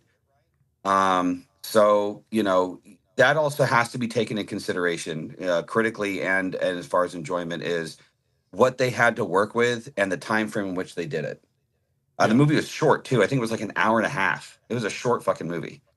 So I think I agree with what you guys were saying, and that is the fact that they just wanted to 91 minutes get it over. You could tell, like at a certain point in the movie, they're just like wanting to get the movie over with and be done with it, and just if it's dog shit, it's dog shit, and just produce it and get it out there and be done with it, so they don't have to fucking deal with it anymore. Yeah. So I think that unfortunately had a major effect on the critical aspect of it, but overall, I have no regrets. I think it's a cool movie. So that's my review. All right. Awesome. Well, I'm glad that we can finally get this movie off the charts. It can't hurt you anymore. Over with. It can't hurt you anymore, guys. We can do it. It was off the charts. You put it back on. Stu's asshole's gonna be clear from this movie. He won't have to worry about no raping and anything. No. Ron, give him an ice pack to sit on. He'll be fine. When you fart, does it just go? It sounds like somebody just kind of yelling in a train tunnel. Oh man, such a great, fun episode. I really need to get a handle on the rating system because I'm thinking 3 for critical is low. And then these guys fucking are like, it's a 0. Everyone involved in this movie needs to be hung. Okay. Well, you got to think about it. So if a 2.5 is average, okay, 2.5 is average. All right, that's we have. That's right. Dead in the middle. That's right there, average. So your average film would be a 2.5 critical. All right, and then you base it from there. How much better or how much worse. Yeah, I need to get a handle on that. You've been still having a hard time with the critical reviews every once in a while. Every once in a while, you feel like you've done right, but then when you look at it, you're like, maybe I should have changed that. Maybe it should have been that. I mean, because you gave Dusk Till Dawn a lower rating than this. I was just like, wow, there's a difference. I don't agree with. I think my critical for this should have been the same as Dusk Till Dawn. I will say this, though, guys. If you go on YouTube, and don't take my word for it, go on YouTube yourselves and look. Most of the people that have reviewed this movie actually enjoyed it a hell of a lot more than you guys did. So, I mean, there is a small... Yes, because everything on the internet is fucking God's honest truth, right? No, but like, these are people that, you know... they don't let crazy crap thoughts fucking on the internet, right? I don't understand it, but it does have a cult following. It does. Well, no, I mean, there's a lot of movies... rape. I mean, The Room has a cult following. Jesus, that's a little overkill. Am I wrong? No. All right. Well, we got some little preview for what other episodes we're going to be having down the road. Looks like me and Lenny are going to be also going back in time and doing an episode that we never did for our Out to Sea series, Leviathan versus Deep Star 6. That's going to be a fun one between me and Lenny. Stu, I almost said your name again. Stu is going to be doing John Dies at the End, which finally. Yes, he's been wanting to do that for I think almost 3 years actually. Been a long time. Adam is going to be doing No Country for Old Men. No, Oh Brother Where Art Thou? Oh, okay. I'm sorry. Yeah. Oh Brother Where Art Thou? So we already did No Country for Old Men. Well, I know it was a Coen Brothers movie. I just got it mixed up. Yeah. No, brother, yeah. Which he said that's a great pick. Yeah. No, I absolutely love that one. One movie the movie that I was thinking of, that I don't think you guys covered that I wanted to lay claim to was Interstellar. Okay. I think that was Interstellar says he already claimed it. It's our Anna and I were going to be doing that with Ron at some point. And actually, Anna claimed it. Yeah. Yep. Yeah, we already got Interstellar knocked out. But I think we talked to her and when we set it up, if he's available, you can be a part of it if you want to be. We can put on it. Yeah. Yeah, give me a heads up. I'll try and be available for it. Yeah. We'll set up a time. Mike is going to be doing The Great Outdoors with John Candy, and then I am going to be doing the movie Pain and Gain. That's the one I've been looking forward to doing. So that's the preview for the upcoming episodes that we will be doing within the next couple months. And what do you? He does. Hey, you know what that means. He does not have a ding-a-ling to ring-a-ling right now because it's been it's been abused. That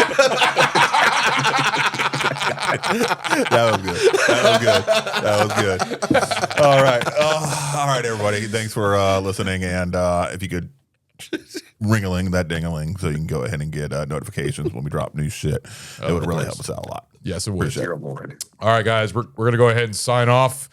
No more Split Second. It is gone. Never again. No, it's not. It's sitting right there. It needs to be burned. Somebody else on eBay is going to be buying that shit. All right, guys. We'll see you all later. Bye. Thanks for listening.